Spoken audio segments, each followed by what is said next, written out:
Good evening, ladies and gentlemen, and welcome to the inaugural Golden Beak Awards, where we celebrate the highs, the lows, the pain, the glory of the 2021 NRL season. Stay tuned to find out who wins the coveted Golden Beak Award at the end of this incredible night of nights.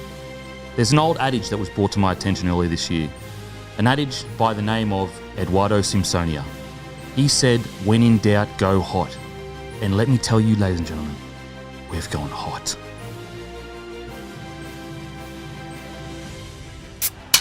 Just a bloke in a bar. Welcome to the night of nights, the Golden Beak Awards. I have my esteemed guest with me, actually my analysts, really. Professionals in their job, professionals in really judging other men at pursuits that they may or may not be able to do. I've got Tom and Eddy, Eddy and Tom of Hello Sport fame. Look, we're well credentialed, Denon. It's a pleasure to be here, Tom. Pleasure to be here with yourself as well at the Golden Beaks, the inaugural. To say I'm pumped would be the understatement of the year. Humbled. Humbled to be here. Honoured. Honoured, yeah. Tom and I have dressed up for the occasion, obviously. I've slicked back the hair and, as Denon so eloquently put at the top, when in doubt, go hot. So I've gone hot tonight. Are you a distant relative of Eduardo? Look, he was a distant relative, yeah. I mean, I don't often bring it up because I am a humble guy, but, you know, he was a great grandfather of mine, yeah. A philosopher. That's right. Yep. He understood men and women, Tom, and he understood the value of going hot, and that's been passed down through the generations. Is that on your family crest? It is. Go hotiest. When in doubt is, go hotiest. Yep. Doubt It's Latin That's for Latin when in doubt, go hot. If that went over your head, that's Does it translate loosely to that? Loosely. Yeah, loosely. Well, not loosely. It's almost word for It's word. it's a direct quote. Yeah. Yeah. Well, we're off to a fantastic start. We're translating, the Latin language for you. We're talking about philosophy. That's what we do here at the Golden Beak Awards. Tom, how have you been? Look, I've been very well, thank you. I got frocked up. Thank you very much to Tarot Cash for dressing me today. I've been, putting my face on all day. I've, getting pampered. I got my hair done. Didn't wash it because shampoo's a fucking sham. But I did prepare myself meticulously, pubes trimmed, fluffed, if you will, and just ready to rip in. And just to be clear, if Shampoo does want to sponsor the Golden Beak Awards, we're open to it. We are open to it. We don't agree with your product, but we're open to it. We're definitely open to sponsors. Will not wash my hair. I refuse. And if you look at it right now, why would I? Could you say these are the two of the hottest in the game when it comes to the podcasting game? Two of the hottest in the game? Look, your words, not ours. Your words, not ours, Denon. But we will take the accolades when they come. You got to take them. You got to put them in the back pocket, and you got to march forward. But a key to humility is being able to take compliments, and I'll take that. And I think also, hottest but follically gifted first, right? Proof that shampoo's a sham. Our hair does not quit. Our hair is basically the barometer for hair across the globe. And if you want to throw in hot there, then we'll take it. Sure. Look, it won't quit. I was brushing my hair before. My hair said to me, "Oi, if you think I'm going to quit on you tonight, you got another thing coming." I'm like, "I know you won't quit on me, but thanks for having my back." Well, speaking of hair, the first award of the night is actually one of the most coveted awards, in my opinion. It's the Shit Chop of the Year. Now, we have some tremendous nominees here. We've got the great Dylan Brown, who went blonde, and notoriously going blonde doesn't work, but he did actually play some good footy towards the end of the year. Look, he did, Denon, but I think the problem, well, not necessarily the problem, because it's got him in the running for the prize, the award, but he dyed it blonde and then I believe shaved off everything below his ears, or even maybe below just the top of the scalp. So it was a bizarre look, but did the blonde help him when the whips were cracking? That's the question I'd be asking, and I'll answer it as well. No, it didn't. Never have. No. When the whips are a-cracking, the blonde goes a-walking. So you think that's going to be part of their review at the end of the year, the blonde hair going blonde in doubt may have hurt their season? Well, if they do it properly, if they do a proper, in-depth review of the season, I think that it'd be sheer madness if they didn't uncover that little fact. We've also got the great Ryan Papenhuisen. When we talk about iconic, he's gone the classical mullet, almost the extreme version of a classical mullet, but it's proof that what goes around comes around. The mullet was good in the 80s, and then it went away for a bit, good in the 90s. It's back, and it's back in a big way in Papua New Guinea. 100%. He looks like Mel Gibson in Lethal Weapon. That's what I see when I look at him, but with a little bit... It's faster on the sides than Mel went, but certainly Lethal Weapon vibes. It's also... I don't think Pappy washes it. If I can... And sorry to be... it is a hair award, so I think I can, double dip on the shampoo rhetoric, but it doesn't look like that's washed. That's what the shampoo would want you to believe, but that shit is au natural oils from the scalp. And when he runs, it looks as graceful as a wild brumby in an open field, unshackled. What I like about Ryan is that he's made a bold choice because, a mullet is, par for the course really in today's fucking rugby league, but he's gone bold, really bold. And you need to back that up with bold footy, which he has. Yes. So... It's a big tick for me. It's a big tick for me. I was giving him shit when he destroyed Manly in the first week of the finals, but then I realised as I was going to sleep that night that holy fuck, he went bold and in doing so played bold football. He also pairs the hair nicely with a sharp chin, which is a win-win. You kind of can't lose pairing a mullet with a sharp chin. Well, yeah, he's playing the mullet off the chin and it works well. When you play the mullet off the chin, it always works. It does. Yep. You got to have the chin. I haven't seen it not work, put it that way. Well, if you've got the chin to do it. You got to have the Got chin. to have the chin. Now on to Clint Gutherson, who actually sported a range of shit chops this year. He had the man bum for a period there. Then he went shaved head for a period With there. the ratty. So he had man bun, but like with the back of it shaved, I believe. Then he went shaved head ratty, which was understated and elegant, I thought. Especially the area where he's representing Parramatta. Yeah, he knows his audience. Absolutely. What are your thoughts on the shaved head ratty, or even the man bum, or even do you think that it may hurt him that he wasn't committed to one the whole year, or you actually appreciate his ability to change things up? I think it was smart footy to get rid of the man bun. The man bun has served no one in a good regard, I don't think. I find them insulting. Absolutely insulting, and so do the punter and the dribbler. There was a video that did the rounds on the internet where someone ran around cutting off man buns as people sat in cafes. Yeah. That's what we think of the man bun. But the ratty, on the other hand, I thought it was a great choice. If he started the season with the ratty, he'd be in the race for the Dally M. I wouldn't mind even... Or the Golden Beak. Or the Golden Beak. So, yeah, definitely not the Dally M. The Golden Beak. I would have liked to have seen Clint maybe go for a rat bun, which is just... allowing that rat to be so big, it's just a bun. A bun at the bottom. So just a rat bun. Or it ends in a bun. It's just a big... Well, imagine a ratty, but thick and long and wrapped in a bun. A rat bun. Oh, so it's like a bun at the bottom of the neck kind of thing. Correct. Like a bakery bun? If we want Baker's Delight on board, I'm sure that they could make something, No, I'm picking up what you're putting down. The bakery bun where they wrap it up with the net at the bottom like there. a scroll. Yes. Like a scroll at the end of his ratty. I like it. Look, I like that Gutho was willing to change things up. I like the fact that he tried many different bold choices. Yep. Our last and final is Toby Rudolph. Now, his was just... I don't think this was attempted by him. It was more of a natural, aggressive mullet, long hair. I just thought that was pure man, to be honest. Yeah, it said to everyone in rugby league football, I don't fuck around. I do not fuck around. And if you want to fucking go, I'll go. That's what it said to me. It had some caveman vibes about it. Like, yeah, it did. Pre-scissors being invented, where it was like, this is what... Unless you got a sharp rock handy that I'm going to be able to cut this thing off with, this is my life. And the way that he kept it, when he was playing, he just fucking taped it up. And just for clarity, pre-scissors, but not pre-scissoring. Scissoring's been around long before the scissors. Scissoring actually was the inspiration for the scissors. Imagine if we were to do this but use it to cut things. Yeah. No, definitely not pre-scissoring, which, Waterboy Matty knows all about. I think long line of scissors. But no. He is a long Rudolph, I think, sort of went with the caveman vibe. And then when he was playing, he just taped it up, which was like, again, I just need some sticky adhesive rope to keep this thing out of my eyes. I'll say this about Big Rudes.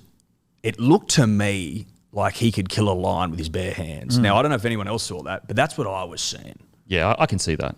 I can absolutely see that. As you said, the caveman, there was almost something primal about the way he played his footy even. Yeah. On and off the field. Yes. We all appreciate a shit chop. Now, the coveted award, the first award ever given at the Golden Beak Awards, goes to...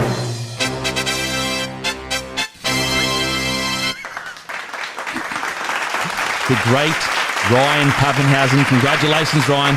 Congratulations. I'd go along with that. Are you happy with that choice? I am. I think that was good. As I said, he played bold footy off the back of it. And look, if you're going to play bold footy with a bold chop, then you get the shit shot. We will start off with positional.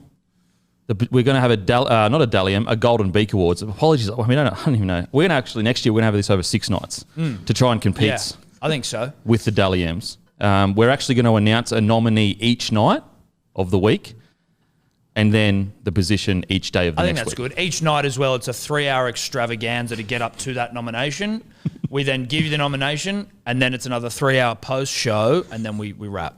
Why not? More content. Yeah. Just lump the content on. I'd fuck it. Why not 14 days? Yeah. You know what I mean? Be bold. Be bold. As Pappenhausen was. Is it Hausen or It's Hausen? Hausen. It's Hausen. Hausen. So we've been saying that wrong for quite a while now. You have, and he actually. Can I say we? Because I feel like you do too. No. We don't. We say don't. Hausen. You say I Hausen? won't be lumped there. No, we won't be lumped in the Hausen chat. But we Wow. also, on your podcast with him, he explained to you that it was Hausen. So, not to Really? get into. I mean, he's just been given an award, so we aren't disrespecting him. But maybe you have been for 26 weeks. Well, I just want to give an official apology to Pappenhausen for incorrectly pronouncing your name. To be honest, if you listen to his podcast, I do have a history of mispronouncing pretty much everything I read. That is correct. So I guess I deserve a little bit of a pass. It's not specifically against Pappenhausen. It's just the didn't finish fact school. that Tom thinks I didn't finish school because he likes to discriminate against people that look like they don't finish school. Yeah. And it was backed up by the fact that you can't pronounce names. Now on to the fullback nominees. We have Tom Trbojevic, James Tedesco, Nico Hines, and Latrell Mitchell. Speak to me, boys. What do you think? What are your thoughts about those 4 nominees? Is there anyone I missed out on? Is there who's really standing out to you? Who do you feel is improving? Look, Cool. there's notable names on the list. In fact, that list of names is as elite as you're likely to find in rugby league football. But it's a one-horse race. Yeah. Where I'm sitting, it's a one-horse race. Now, there's some fucking good rugby league players on that list. Fuckable rugby league players. But only one of them you could basically make an immortal right now. Do you know what I mean? Only one of them I tell you what, it's also is having the greatest season of all time. and that would be Tom Trbojevic. Thank you, Tom. Obviously, great respect to the other nominees, and we don't know who's won this award. But as I run down the list, I find myself looking at everyone else and going, you're not Tommy. I will say it is a flex from Melbourne to have 2 nominees in there as fullbacks. Well, they've only got 1. Oh, sorry, I thought Pappenhausen was in there. Forgive me, I didn't read my notes. Did you finish school? I did finish school, but I didn't do fantastically well. So. Look, if that award was best fullback of the year that had consistently wet hair, I'd be like, okay, sure, give it to Nico Hines. Yes. That's fine. That's sweet. But at least going off the notes, which I have read, that's not what's said. No. It's best fullback of the year. And it's a one-horse race. Now, I don't know who's won, but if it isn't Tom Trbojevic, We're out. I'm going to be fucking ropeable We're and out. I may walk. It's part of our contract. We'll walk. We'll walk out of here Have at it a any walk. moment. Look, Have it a honest- walk. the fullback position, it probably has the most throbbers in it, really, when you think about it. All these players could have... Trbojevic has been fantastic, but you do have to factor in Nico Hines, essentially his first full year of footy. Which And is fine. He had about 1 million try assists. He was playing 6, he was playing 1, he was coming off the bench. A lot of people, he was in between reserve grade and first grade at the start of this year, and yet he's come out and got a nominee on the fullback. That's got to count for something. It absolutely counts for something, but ultimately it counts for nothing. And a big fella like Latrell, he does some stuff that a lot of people can't do. I think if he played more footy, it'd be closer. And obviously James Tedesco leading a absolutely decimated Roosters side to the finals. But it gives me great pleasure to announce the fullback Golden Beak Awards of the year is There we go. There we go. the great Tom Trbojevic. Put 'em Congratulations, Tommy. Congratulations, Tommy. Thank you, Dior. You are looking fantastic, son. You look beautiful. You are looking fantastic. Look, I couldn't be prouder. In some ways, I feel like a father figure of sorts to Tom. Tommy has 3 dads. He's got John and he's got me and Eddy. Yeah, he does. It's 2021. He does. It's a modern family. And look, obviously every night Tom and I spend a fair bit of time on the phone to Tommy, just helping him out with his game, where we see improvements to be made, motivating him, getting the best out of him. Also, just how to be a man in a 2021 world. You know what I mean? Like how to carry yourself, how to interact. Yeah, how to shave, how to look after your body, how to eat properly. We shaved him. Yeah. Oh, really? We shaved him. Where? Everywhere. Everywhere. At the start of the year, mid-year, or every day? Start of the year. Start of the year. And then we've had to do it over Zoom a lot of the time now, but like initially it was face So you taught him how to shave as well? Yeah, taught him how to shave. And where to shave. Jesus. Yeah. That's fucking really interesting. Look, father figures. I mean, that's what you do. That's what you do as a father. You play your role. Shave your sons. On to Winger of the Year. 4 nominees. The Fox, Alex Johnson, Brian To'o, Ruben Garrick. Who's standing out for you boys in the Golden Beak Team of the Year? A hell of a group there. It hell is. of a grouping. It's a beautiful grouping. Off the top, I would say this. The theme for tonight's show has been when in doubt, go hot. And running an eye over those wingers there, there's one name that stands out above all. Head and shoulders, cheeks above, cheekbones above. Cheekbones up here, you know what I mean? Definition for days. Manly's own Ruben Garrick, who broke the point scorer's record this year with a number I don't even know. It was so bloody high. It's north of 300. Let me just put it that way. And when you score a north of 300 with chin bones that won't quit, from where I'm sitting, that's a guaranteed W, Tom. I'm pretty sure that, people are still looking into it. I think it's geologists. Do your own research into who does this shit, but they're actually trying to work out whether Ruben's cheek's now higher than Everest and what that means just for mountaineering in general and, highest places on the earth. Well, what it means for geography. Nepal's always claimed fucking Everest. Now it's like, sorry, Nepal. Sorry, Nepal. Probably going to start claiming it on the peninsula. Yeah. Sorry about that. Northern Beaches at the highest peak. But look, it's not... There are great nominees there. There are some other hot nominees there. Brian To'o comes to mind, the fat dick on the flank. King of the PCMs King of the PCMs. Look, ripped and teared for his state. Yeah, that needs to be mentioned. He has eaten PCMs for breakfast, post-contact meters, for those that don't know what the fuck we're talking about, and has had one of the great seasons I've ever seen out of a winger. He's been a rugby league handful, almost impossible to tackle. He trucks fucking nut all day long. He represented his state with aplomb. That's the great state of New South Wales, which we won, by the way, 2-1, if you'd forgotten. Okay, and Brian played a big role there, a huge role. Yep. So he's had a fucking stellar season. Stellar season. And you've got the Fox and Johnston, who deliver again and again and again. Also, I'd like to special mention Tupou on the wing for Roosters. Yep. Those Tupou, Fox, and Johnston, they've been delivering for many a year. So you can't write that off. But the wingers for the Golden Beak 2021 Team of the Year is and are Brian To'o and Ruben Garrick. Incredible year by these fellas. Incredible year. Thank you, Dior. Thank you so much. Thank you, Dave. Look, I'm comfortable with that. At the end of the day, I'm comfortable with that. I think that's a fantastic choice.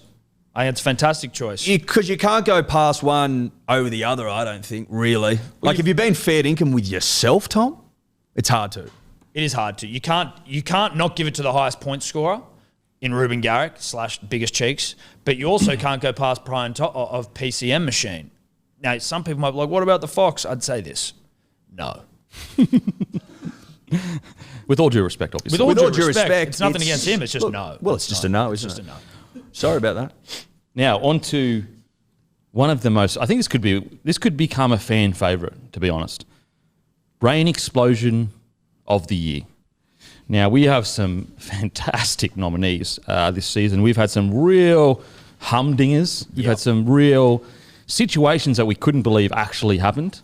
But our first nominee is Kane Evans, twice, really. Decided to punch Will Chambers. Who else decided to punch? Matt Lodge, I believe. No, they're in the same team. That'd be weird, but it would be a brain explosion. That would be, that would be. Jared Wallace? Jared Wallace. I think it was maybe Will Chambers twice. Anyway, it was a brain explosion of epic proportions. But the thing here at the Golden Beak Awards, we're not like other award shows where, don't look at the bad stuff. No, that doesn't promote our game really well. No, we love this shit. Give me brain explosions. Give me bed shits. Give me all that kind of stuff. I'd much prefer an exploded brain than one that hasn't exploded. Put it that way. What's rugby league without a fucking brain explosion? It's part of the fabric of the game. It happens. You can't expect blokes to go out there and run fucking as hard as they do at each other for 80 minutes of football and not have a fuck up every now and then. I also think for Kane Evans, you could throw in the third brain explosion of snap some cunt from the bench. Was he 18th man? He wasn't even playing the game. Written on his wrist. And let's be clear, we loved that brain explosion. Was it fold some cunt? Fold some cunt. That's what it said. Fold some cunt. That's rugby league. Wasn't even playing. Wasn't even playing. Fold some cunt. On the arm. Bang. Beautiful stuff. He had to write that and see it and then think nothing of it. Just go, yeah, it's cool, play on. And that's, here at the Golden Beak Awards, we embrace all of rugby league, not just the fake good side. We embrace all of it. So Kane Evans, props to you for bringing such yarn and narrative to a season that, to be honest, had already a lot of yarn and narrative. But this really, to me, this brought it to a whole new level. Well, punching blokes, folding cunts. His contract basically was just justified in marketing dollars by his actions. You know what I mean? The NRL's just going, yeah, sweet, that was fine. Perfect. Second nominee is Jermaine Asako versus the Dragons. Had an unfortunate brain explosion. Now, this was more of just the unfortunate kind, just making errors in a big match. So this wasn't the funny kind where, he gets to punch someone. This is where, we get a try scored on us because of an error. So we've got Jermaine Asako, unfortunately, with a brain explosion. Then we've got Justin Olam thinking he dropped the ball, then throwing the ball away, but there was no whistle. That was against the Rabbitohs, am I correct?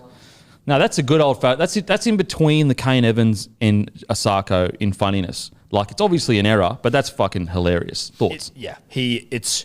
It's an error. Like, it's rugby league mistakeism, but it's also just, my brain's exploding in my head right now because I don't know what the fuck's going on. And then to throw the ball away, you're like, oh, Jesus Christ. And then it's like, I bet you feel like a dum-dum right now. Like, there's nothing bad. It's just it's a good, honest brain explosion, but I bet you feel like a dum-dum. Well, it's like when your computer glitches or you get the spinning wheel of death on a Mac and it's like, That's okay, exactly it. I'm short wiring here. Yeah. And there's nothing I can do about it. And then when you come to, you're like, holy fuck, that was unpleasant. Now, on to the last nominee, Lachlan Lewis of Bulldogs fame. Now, this may go down as one of the greatest brain explosions of all time. So him and Cody Walker had a bit of back and forth. They're walking off the field. Just a yarn back and forth, typically. Happens when, there's a bit of friction between halves. And Lachlan Lewis decides to judo sweep Cody Walker from behind. Thoughts on that brain explosion? Well, look, the technique was good. You've got a judo background. I have a judo orange belt with at least 2 stripes on it from back in the late 90s. Still got the belt? Fucked somewhere. I better. Otherwise... Do you wear it to bed?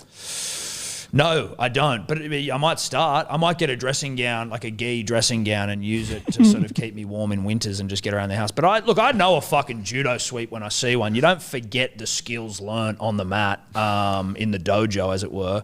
Technique phenomenal. Wrong spot, though. I think that the brain snap occurred when he thought he was doing judo, but he was actually playing rugby league. Now, has that got anything to do with the fact that he's not playing for the Dogs next year? I don't know. Well, he wasn't even playing rugby league. They were walking off. Yeah. They were walking off for oranges, and he's like, fuck that. I'm not leaving this field without getting a good sweep in. Yeah. Cody Walker, come here, motherfucker, because you're getting swept and swept good. Now, was it a good look for the Dogs? No. No, it wasn't. Were they in the game? Yes. Yes, they were. Yes, they were. You could argue he cost them the game. Was it a good look for judo, though? Look, now... We can speculate that Big Judo has offered some sort of lucrative fucking one-off deal to Lachlan Lewis. Yeah. You guys didn't think Big Judo was a part of this? Look, I hadn't considered it. Yeah. But That's as crazy. my mind works the narrative, Yeah. Big Judo's popped in, and now I can't get rid of it. It's And all now over the all I net. can see is Big Judo. All over the net. That was the number one conspiracy on the forums. Has Big Judo infiltrated rugby league?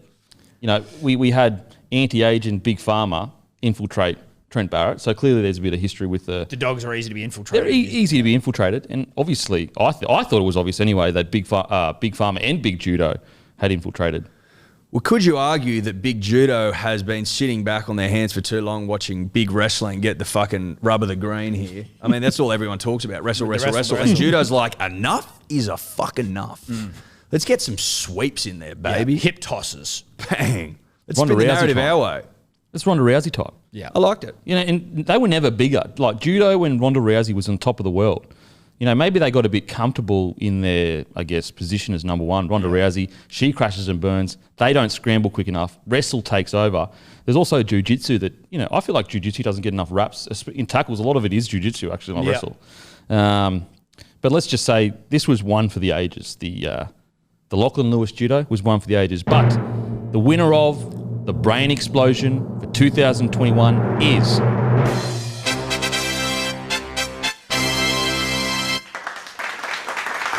Lachlan Lewis, congratulations. Congratulations. Thank you for your service. Thank you for your service.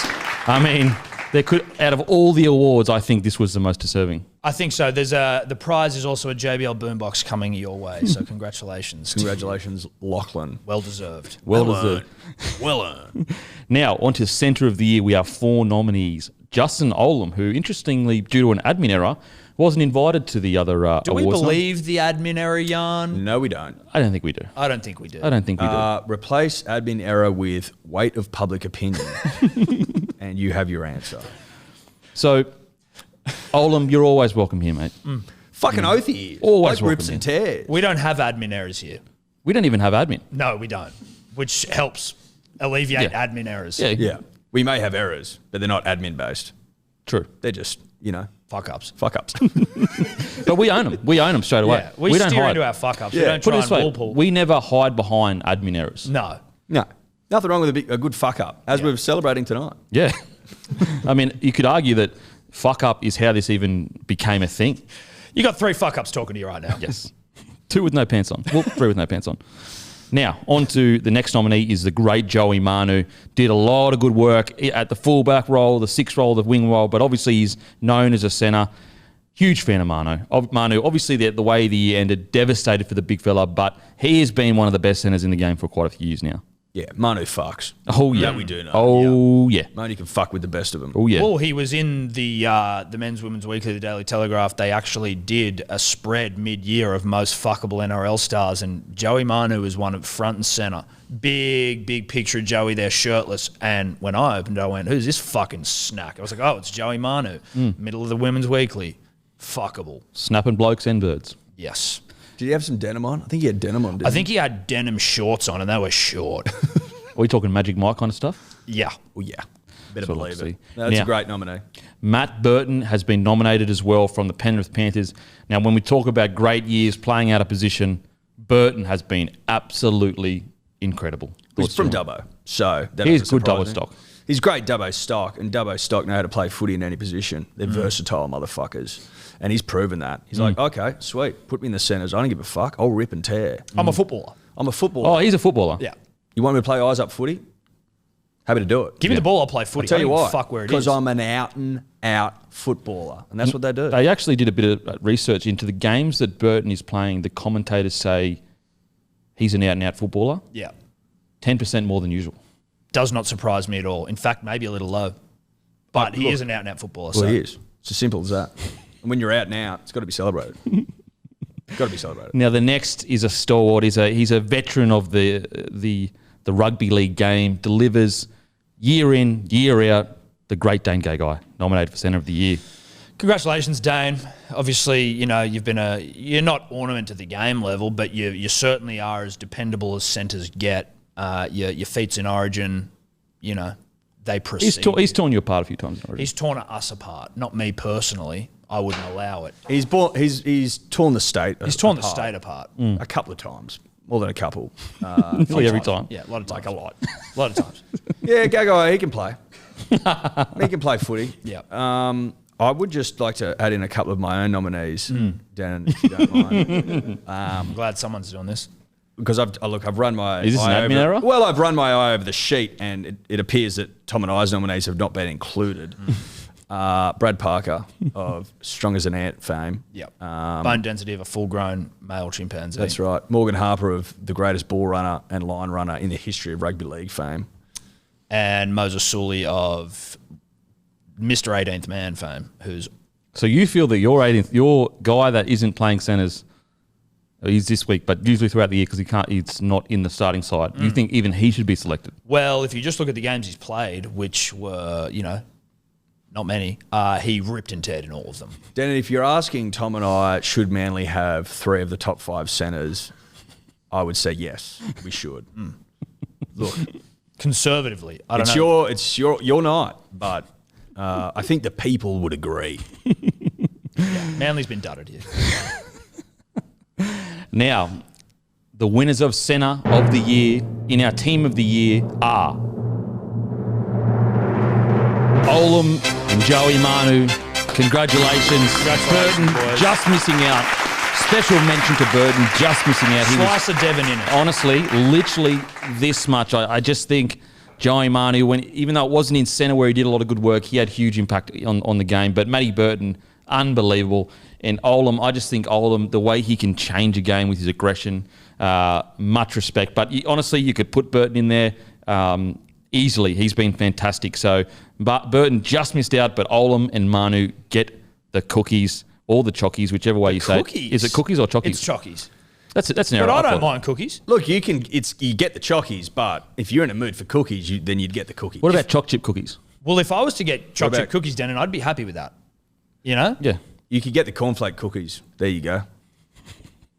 Now you're fucking talking. Yeah, now you got a cookie on your hands. Yeah, a cookie of fucking substance. Now, one of the most important awards, Cookie of Substance. One of the most important awards all night. And this honestly, this is truly groundbreaking that we've brought this award out. And I think that more awards tonight should offer this award.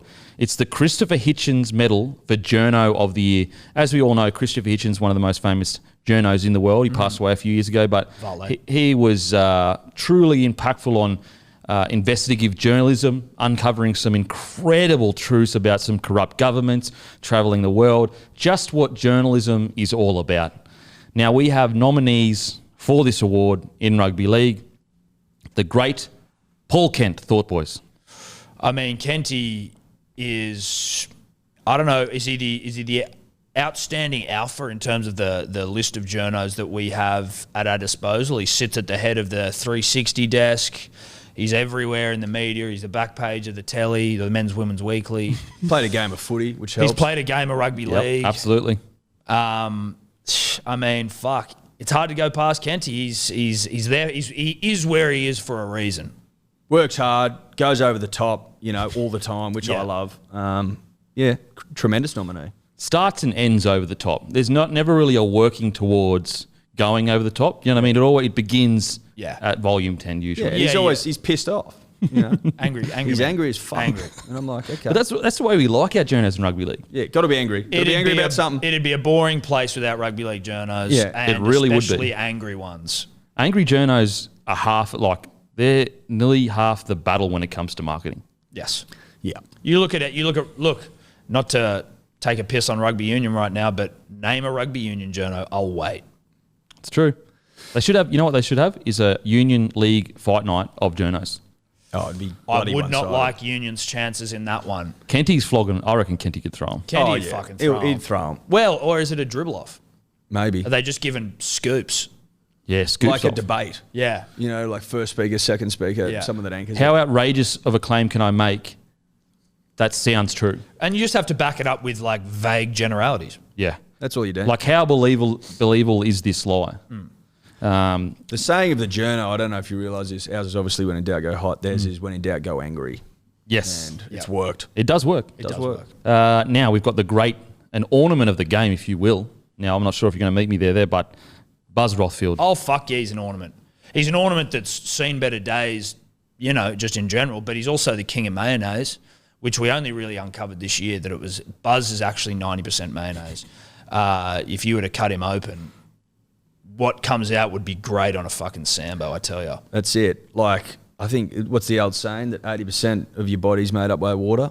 Might even be more. I think it's like 90. I don't know if that's a saying, more of a As a fact. truth, yeah. Well, it's a fact. Yeah, it's not a saying. It's not a saying, but it's said, so it's a saying. Okay, of sorts. fair enough. I'll pay that. Buzz has been replaced. His water's replaced by mayo. Now, if you're ever short, cut him open, spread it on a nice bit of brown or rye. Niche. Whatever's taking your fancy that day, and you can't go wrong. But mayonnaise in and around rugby league is always needed because it turns something fucking of no consequence whatsoever into the story of the year, just with a bit of Buzz's, world famous mayonnaise. Now, why he hasn't bottled that, I don't know. If he'd bottled it, he'd have his fucking feet up. Like Dick Smith's got his own line of fucking salad dressings and shit. I don't know why we don't have Buzz's mayo. He'd have a yacht. He'd have a fucking 400-foot yacht. Yeah. Called Buzz. Put it this way, if you want to crash on an island with someone, it'd be Buzz, because you'd fucking live off the mayo for at least 2 weeks. Yeah. Well, how long can a man live off mayo and only mayo? It's an interesting question. I don't have it in front of me. It's one that's been asked for centuries. Let us know Can in the a comment man section. live only on mayo? Let us know in the comment section how long a man can live on just mayo. Mayonnaise. Now, on to, he's a fan favourite, truly an innovator when it comes to interviews. The great Danny Wilder. Love Danny. Danny saw COVID come along and he went, you know what, COVID, fuck you. I'm still able to be a top-notch journo. All I need is to have a cameraman live in with me for the duration of the lockdown, and he just has to film me, film myself on a phone, talking to you, and then we're good. It's smooth. It looks comfortable. It doesn't look self-indulgent at all, and Danny gets scooped, so I fucking love it. Danny also had the moment of the year for me personally when the great Boyd Cordner was retiring, moved to tears, obviously a very emotional press conference. Denny saw the opportunity to rub up against Boyd as he gave his farewell speech. Humped him, basically. He basically humped him as he gave his retirement speech. And I just thought, look, that's a journo who cares about his players. He's offered a comforting hump, and I respect him for it. Well, do you need me to hump you right now? Yeah. Boyd, you're in tears. It looks like you may need a good humping. A good Well, rugby to league be humping. fair, in Danny's defence, from his perspective, it was actually his day to announce Boyd's retirement. And you know what? That's worth mentioning because Danny Wilder, it's Danny's world and we're all just living. Oh yeah. You think Nick Politis is powerful? You're kidding yourself. It's You're Danny. kidding yourself. Wake up to yourself, sheeple. It's Danny and Danny alone at the top of the mountain. Wake up, Sheeple. Sheeple. Wake up. Now, truly, this guy has improved out of sight, especially this year. I think this year could have been his best season his whole career. The great Hoops, Scoops, James Hooper. Thoughts? If we want to talk big and thick, James Hoops is fucking jacked, dude. Oh, yeah. Hoops has got to be the most jacked journo in history. He's been training for the day when someone wants to scuffle with him. He'll fucking tussle. He'll fucking tussle, He'll absolutely. take you to the ground and he'll tussle you. James Scooper. Yeah. He can go. He's gone, if I can be a fucking presence, then people are going to take me seriously. I think he's like next gen, right? Like you've got your crafty mayonnaise dripped veteran in Buzz Rothfield who gets confused on TV. You've got Kenty who's angry and setting standards that, all other journos should aspire to. Danny Wilder breaking ground technologically and sort of approach-wise. And then you got Hoops who's like, you're next up, buddy. Is Hoops kind of like the young hot boy, kind of like the Reece Walsh of he's this like generation? the prodigy. Oh, okay. Yeah, he is the prodigy of sorts. The anointed prince, you could say. And the bold look is very aggressive. Very aggressive. Very aggressive. Shiny. Very shiny. Very shiny. Shine's working. But there can only be one winner. There can only be one absolute superstar journo. And our winner for the 2021 Golden Beak Awards is...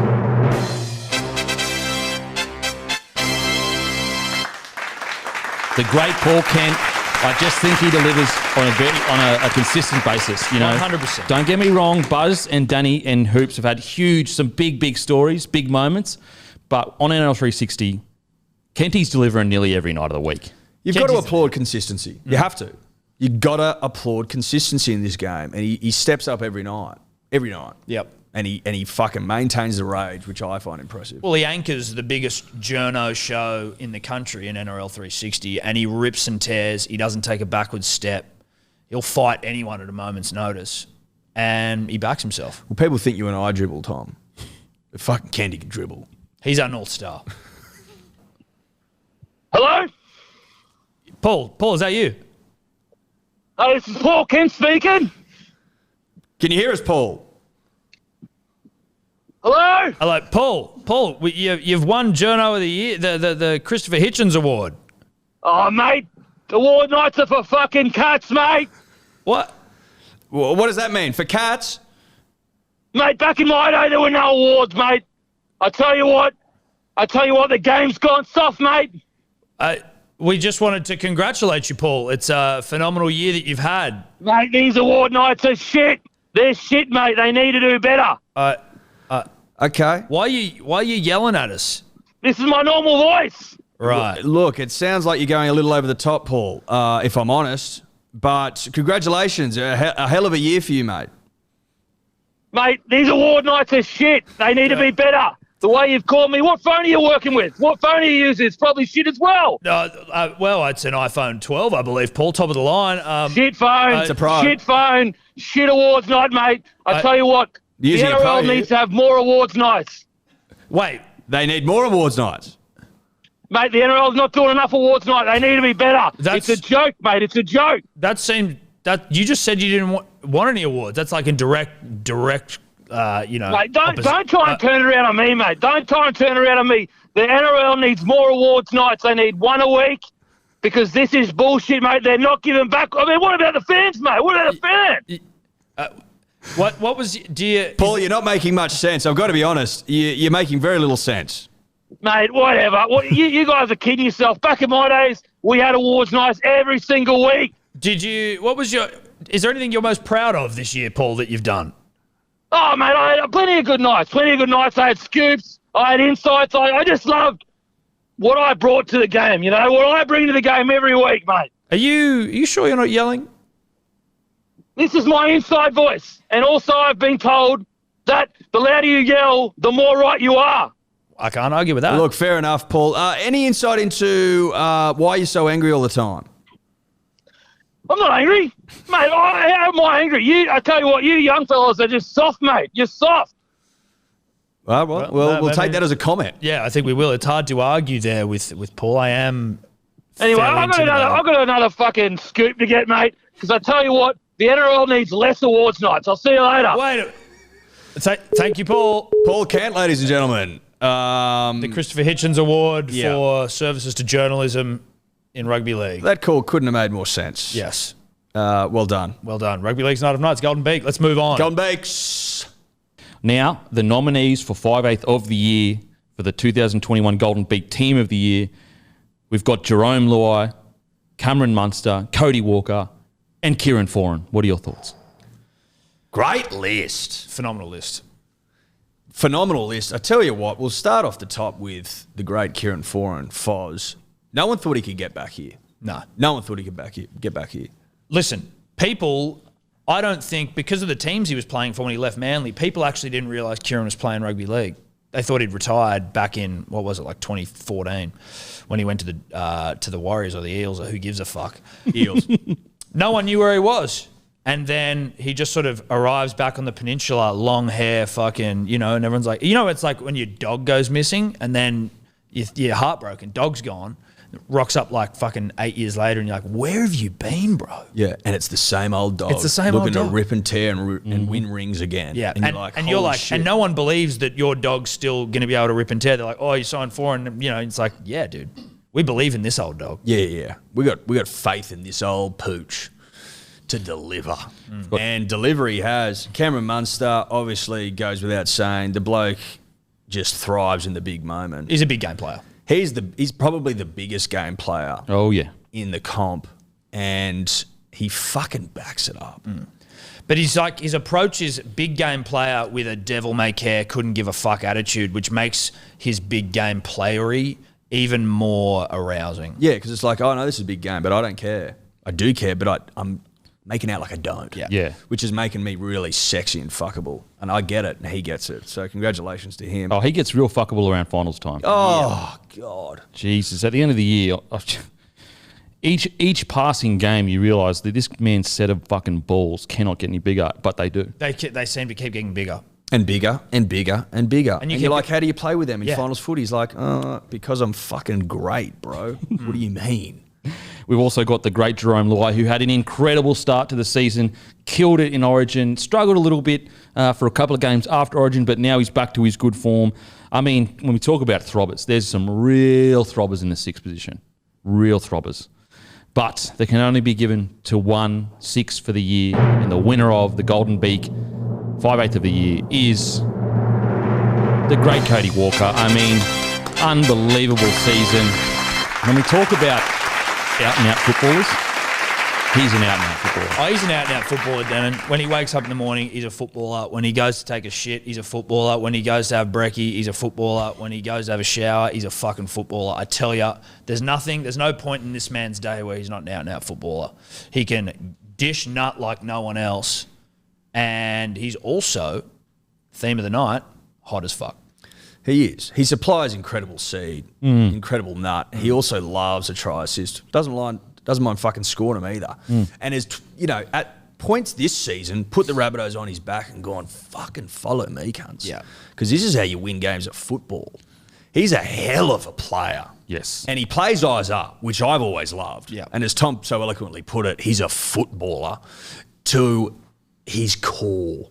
You cut him open, every layer you get into him, it's just footballer, all the way down. Mate, absolutely. I couldn't agree more. And the goatee is impressive. Cody Goatee. The Cody goatee is really good. I like the devil may care attitude. I like, he's not trying to look all fancy with all the young hip haircuts. He's just getting out there, ripping and a tearing. It's that sort of, it still looks cool though. It's like, I'm not trying to look cool. It's effortlessly cool. I'm like a hard alpha male who, I'm a purveyor of divine seed, and I also have a goatee. So, makes him look like a bit of a tough cunt, I reckon. Yeah. I'm like, ooh, Cody. And he loves a niggle. I mean, as footy fans, I love watching a bit of niggle. And he gets down and dirty. And he was also the recipient of the sweep from Lachlan Lewis, came out and towed them up in the next half. Yeah. Judo sweep me at your own peril, bro. I mean, when we talk about out-and-out footy players, it's the last thing you want to do is judo sweep them as they're walking off, get him in the footy mood, comes out, puts on 3 try assists. Well, that's why Lachlan won Brain Snap of the Year, because he judo swapped the wrong motherfucker. Yeah. You know what I mean? Anyone but Cody, bro. Jesus Literally, Christ. anyone on the field but Cody you can judo sweep, but that's almost his switch, really. Growing up, he would get judo sweep before running out in the field and fucking put 3 try assists. So, Sweep me at your own peril. Yeah. Don't be sweeping the great He's got Cody a tattoo Walker. on his back. Yeah. Literally warning, saying sweep at your own peril. Sweep at your own peril. Yeah, watch what happens. Now, on to a huge award, a very important award, because it speaks to the core of rugby league. It speaks to the core of any good footy player, especially outside backs. It's the King of Cadence for 2021 Golden Beak Awards. One of my favourite, and I'm assuming one of your favourite awards. We have nominees of Jason Saab, Adokar, Roger Fabry, Alex Johnson. What are your thoughts on this, gentlemen? Terrific award. It's a terrific award. The King of Cadence award, very close to our heart, Eddie, just because of, our unwavering love of cadence in general and our appreciation of cadence and our, observation of cadence. Well, look, I've got a real affinity for high-quality cadence. Now, it's been a bit of a lost art, I think, or an underappreciated art form for many years, for too long, simply put. And Tom and I we've had enough, and this year we've put a lot of emphasis on the pure art form that is great cadence. Now, that list that you've provided, all great purveyors of cadence, there's a couple that really stand off the list. And one player in Jason Saab who goes, okay, I might be young and I might be learning my craft and I might be a little green, but there's one thing I can rely on, and it's great fucking cadence. And now look at me. I am a rugby league handful setting the standard, baby. Cadence I'm got having one into of the the great dance. years all time off the back of what metric? Absolutely. Cadence. It's true. Cadence got him to the dance. Got him to the dance. You can rely on cadence. Yeah. You can rely on You can set your watch to cadence, Eddie. I've always said it. And Jason Saab, is he 12 foot tall, and does it look hard? Like, just, biomechanically, is it confusing? Yeah. It's like that fucking quantum mechanics thing where they shoot the particles through, and then it doesn't make sense to see a man that tall run that quick with cadence that beautiful. But it's happening in front of us, so it must be true. Men that big, that tall, usually look like giraffes running. Awful. Not him, because his cadence is flawless. We've also got the great Addo Carr, who I would say, if we're going to give a Cadence Award for the last, 5-6 years, he would win it. But it's just for this year. Thoughts on Fox, because he is so consistent, and also he still holds the top speed record. Wouldn't that give him the Cadence? Look, Cadence, certainly the Fox and his cadence-based exploits to date are without question. He will go down in Cadence Hall of Fame, there's no doubt. But Cadence has an aesthetic to it as well, an aesthetic element. And whilst that's what you would say, if you hit the top speed, you just get it. But, and maybe he will get it. I haven't seen the winner yet. I like to be surprised. But sometimes, Look, to Tom's point, it's not all about high cadence. It's about great cadence. Now, the Fox has a really high cadence. He's quick as fuck. And to your point, he's set the top speed in the past. But the award isn't for top speed, is it not?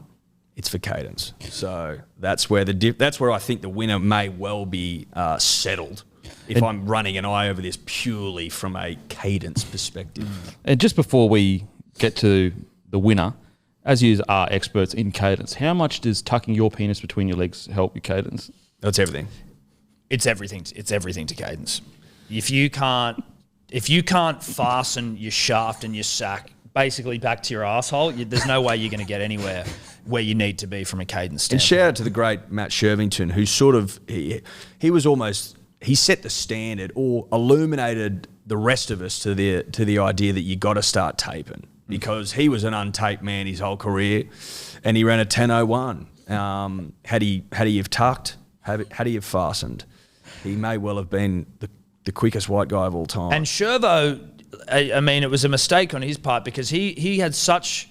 It was so important for him to tuck that he really could have, and it was such a sizable shaft and sack, he really could have just tucked it into the crease of his asshole, but he just sort of opted against the whole thing. And so it's obviously it's one of those what if moments for him. But, we learnt from that tucking now essential for anyone that wants to go quick. You've got to learn from history. Yeah. You've got to learn from the mistakes made in the past and be better. And otherwise, you're set to repeat them, Eddie. Otherwise, you're set to repeat them, Tom. We've always said that, you and I.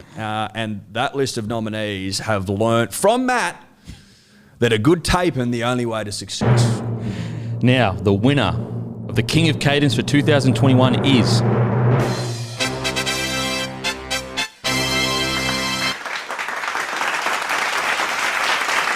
What a great opportunity I can give to present this most honourable award. As you know, I'm the king of the woo, right here. So 2021 King of Cadence goes to Mr. Jason Saab. Obviously Saab tucks. Any man that tucks, fucks. That's the fucking age I was saying for you. You want to fuck, baby? You better be tucked. Pretty simple. Now, would it be weird when you pull your pants down and it's tucked? Maybe. But I also want to get a T-shirt made that just says Jason Saab tucks. Look, it's got to be... I'd buy it. I'd buy it. If only we had someone that made shirts. Now, on to... If only. That'd be fucking helpful.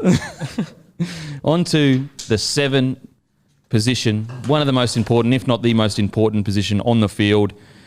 The nominees for 7 Team of the Year are the great Adam Reynolds, Jerome Hughes, Daly Cherry Evans, and the great Nathan Cleary. Thoughts on those nominees, gentlemen? Some fucking footballers on that list. Oh, yeah. There's some footballers on that list. Jesus Christ. Screams all 4 divine playing this scene. Weekend. Look at it. That's it. All Okay, 4 there of you them. go. All 4 playing this weekend. Whenever this comes out. All 4 had played. All 4 Played are in in the the prelim finals. Yes. Let's say that. Lot of Now, divine seed here. Lot of divine seed. The great Joey Johns always said that the outcome of a football game rests squarely on the shoulders of the 7. And the fact that they're all in the prelims says a lot to backing that stat up, which is correct because Joey said it. And Joey's the greatest player of all time. So You go with what there's Joey that. says. But Nathan Cleary, obviously, until recently, hadn't lost a game all season. Yep. Playing some of the fucking best footy I've ever seen. Got a ceiling on him, that kid. Jesus Christ. Cherry Evans, what can you say? Led the Manly boys from nowhere to everywhere. Yep. Great season. The only player that really turned up for Queensland in the Origin series. Jerome Hughes used to be a fullback, but now a full-fledged fucking 7 of substance fame. Of let go from the Titans and the Cowboys fame. Genius, call that one, boys. Genius. Can now fuck with the best of them. He's been unbelievable. And Adam Reynolds, who just, like a fine wine, gets better and better and better. His kicking game, he's still number one for me. I know Nathan's is great, but Adam's just got the fucking weapons. There's a delicacy to his kicking game. It's so subtle and gorgeous and delicious. It doesn't get much better when it comes to the short and the long kicking game. I feel like Cleary, he's got the bombs. Yeah. But there's a delicacy to the way Reynolds has the ball on a string, just guiding it, orchestrating the masterpiece that is the Rabbitohs footy. A deftness. Yes. Not deaf. You're not saying deaf. Deft. Deftness. Yeah, I think it's deft, not deaf. I just wanted to make sure that we weren't talking about people that can't hear. Deftness. Although they wouldn't be able to to hear his that kicking. anyway. And again, he has basically said to South, I know that you want to get rid of me, so as a fuck you, I'm going to play the best footy of my career, arguably. So there you go. Yep, I'm going to have the ball on a string the whole career. Yeah, the whole year, sorry. And I'm going to take you to a prem, maybe, at least a prelim. But yeah, he's had probably the best year of his career, but there is only one man, and it's a man with a chin of substance. And as you guys said, a sharp chin can beat nearly anything. Yeah. The great Nathan Cleary, absolutely incredible. One of the great years in rugby league history from a half, I think. He has been outstanding at the Origin level, outstanding all season. And what is crazy is he's still only 23 or 24 years old, and he looks like the perfect footballer. It is fucking scary. Now, on to one of my personal favourites, because I consider myself one of these people as well. So you could probably nominate myself. Missionary Position Personality of the Year. Now, I'm sure you can kind of all get what that means, but that means a good, honest, true, no frills bloke that may not have the pizzazz, but he gets the job done. Yeah. Yeah. Leave the frills at home. No frills. No. He only shops no frills. Yeah. He's a no frills operator. Black and gold, home brand. Black and gold, no frills. white bread. Just stuff that'll get the job done. That's it. An A to B. Don't give me a detour. Yeah. Wears clothes purely for, utility value. Yeah. Doesn't care how he looks. Only travels as the crow flies. Yes. You know what I mean? No fucking around. If there is a checkered shirt in sight, you best believe he's wearing it. Well, it's the look. You run an eye over the wardrobe of a missionary position operator of the year, and you will only find check. Yeah. Unless they've been forced into another choice, but check they wear on weekends and at home. They often give off a stepdad vibe of like trying to be cool, trying to get me to like you. Cause, I'm fucking your mum, and it's like, it's all right, dude. Really, you're not cool. It's all right. Hey there, little man. Call your nickname Scout, Blakeosaurus. This is Liddy. Tries to say like young words and that. Yes. Yeah, and a subtle thing is that if you look at their shoes, usually their shoelaces are very tight. Very tight. That's an operator. Ankle support essential to the missionary man. Absolutely. Sometimes they even wear ankle braces just for safety, even though they don't have an ankle injury. Yeah, look, they're cautious operators. That's for sure. Yeah, they ride scooters to work. Yeah. With helmets. They tuck their pants into their socks when they ride a bicycle. Yes, absolutely. I mean, that is a giveaway. And they have eyes on the back of their helmet to fend off magpies. No, those things that stick up in that. Yeah, the zip ties on their helmet. They plan their shopping trips to the minute. Yes.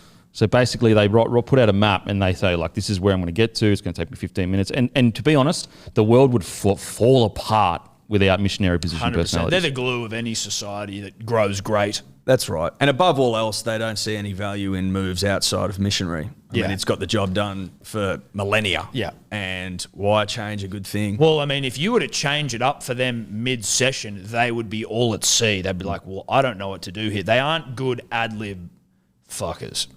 They plan. Yeah. And they execute. They execute all right. Plan and execute. Yeah. They actually time orgasms. It's no longer than 3.5 minutes. Yep. From fully erect to finishing. They still wear the napkins at their own table whilst eating. Yes. So it's a family dinner. They have a napkin tucked in. Tucked into their shirt. Yeah. Well, they don't want to get stains on their shirts On their because they know checkered how shirts. hard oil is to get out, and I respect them for it. Oil's a motherfucker to get out. It is. Oil won't quit. No. And they know that. That's why the napkins. We've put man on moon, but we haven't worked out how to remove oil from a shirt. That is true.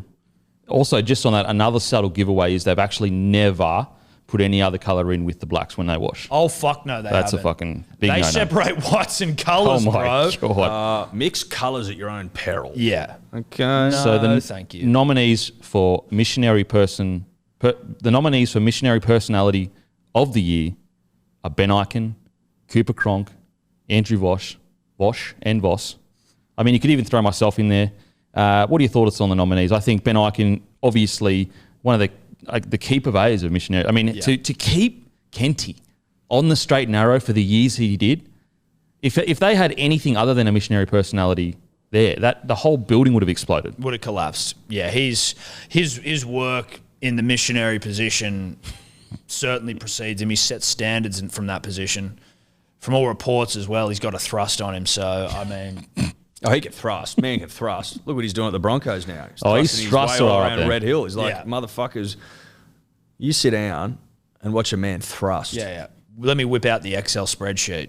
Yeah, I'll show you how it's done. Vossi obviously turns up every weekend, does a job. Loves a hyperbole in Well, commentary. he's the king of hyperbole. He's like, what, you could be a run-of-the-mill play the ball. That's the greatest play the ball I've ever seen in my life. That's Vossi for you. And he's basically the king in waiting for when, a lot of people love Vossi and they rate him as the next thing after Rabs goes. Look, there's a power vacuum potentially going to be coming once Rabs hangs up the mic. Vossi certainly will be there when the whips are cracking for who takes over number one position. I certainly won't have him there. Well, the thing about power vacuums is you got to wait for the vacuum to be created before you'll see who rises to the top. Because it can get a little bit fucking, bullish in there. Yeah. And we have the great Cooper Cronk. I mean, winning prems off the back of crossing and dotting of T's and I's and all that kind of stuff. See, I'm so not on his level, I don't even know what the saying is. But he literally won prems off the back of this kind of stuff. Yeah. Well, he could execute like no other. I mean, it's a man that sat down, was fastidious in the way that he prepared, and, Dot pointed out the whole fucking thing, turned up, executed when the time came. I've got to respect that. He's the greatest missionary footballer we've ever seen. Without a doubt.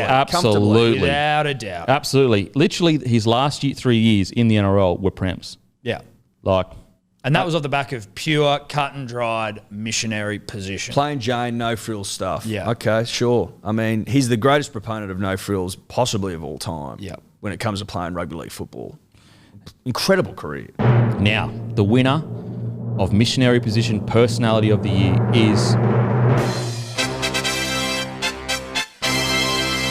the great Ben Ikin. I couldn't give it to anyone else. No, that's spot on. The inaugural, It's gonna happen. he's done it so well for so long. He's kept everything on the straight and narrow for so long. He had to win the first award. So congratulations, Benny. And hopefully, I mean, if there's one thing the Broncos needed, it was some missionary position kind of stuff. 100%. You can even see he hasn't been able to get all of the bloody, reverse cowgirl out of the joint yet either, because we've seen in They're the still early cleaning goings of the anal beads. off-season. They're still cleaning anal beads There's out of anal there. beads on the fucking training paddock. There's bloody BDSM gimp masks in fucking the locker room and in the weights room and shit. There's dillies everywhere. It's a nightmare.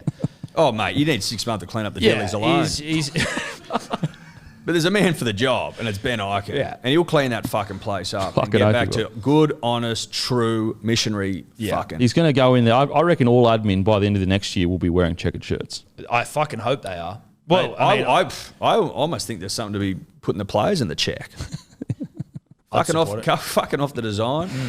And the boys run around in check. So redesign the jersey to emulate a button-up checkered shirt. I literally think they play in button-up shirts. Yeah, that's what we're saying. I think they play in full button-up shirts You'll play better footy. Yeah. You'll play much better footy. with a tie. I mean, when they made things simple, and we And a always belt. say simple footy inside and fucking black leather Clark shoes. Black shoes, exactly. With studs with in the studs bottom. on them, yeah. Yeah, well, we're not idiots. Now, on to prop of the year. The nominees are Christian Welch, James Fisher-Harris, Payne Haas, Adam Fanua-Blake. What are your thoughts on those nominees, boys? Thick. Big and thickness. thick. Oh, I see yeah. thickness. I see thickness. Yep. I see thickness everywhere. Yep. There's some motherfuckers on that list. Oh, yeah. Good Lord. Christian Welsh fucks with the best of them. Oh, yeah. He's a handful. Good Lord. Sets the standard. Never fucks up, really. Like, just... Well, he's also, it seems, Toils. a stand-up guy. Mm. He's, he's well spoken, he's considered, he's handsome, he can play rugby league football. He's also got a shit body, which I think is a hallmark of the front rower. If you're too cut, it just sort of throws people off. Well, if you're too cut, you should be in the back row. You should be in the back row. But he loves his PCMs, he loves his club, he loves his state, he loves his country, he loves his family. He loves dribbling yarn. He loves dribbling yarn. So, look, Christian, it's hard to go past Christian, but then you look at bloody James Fisher-Harris, who is a rugby league handful on his worst night. Sets a standard. Terrifying player. Yeah. Imposes. He's imposing figure in the middle. He's a fucking toiler. Sets the standard for the Panthers. If he's not playing well, they're not playing well. Fair to say? I think that's fair to say, Eddy. Now, Payne Haas, I mean... Oh, yeah. Name a bigger, thicker bloke. Nah. True. I'll wait. They had to reinforce New South Wales's bench, I hear, when he was playing Origin because it actually wasn't... He was too big and thick for the bench, so they had to reinforce it with some sort of I don't know what the metal was. Was it tungsten carbide, Eddy, or was it graphite? Might have been graphite, tungsten carbide, something like that. Look, it was reinforced within inches of its life. Why? Because Payne was warming the pine, and he couldn't warm the pine if it was snapping under him. It was pine. He then had to warm the tungsten. Had to warm the tungsten, that's right.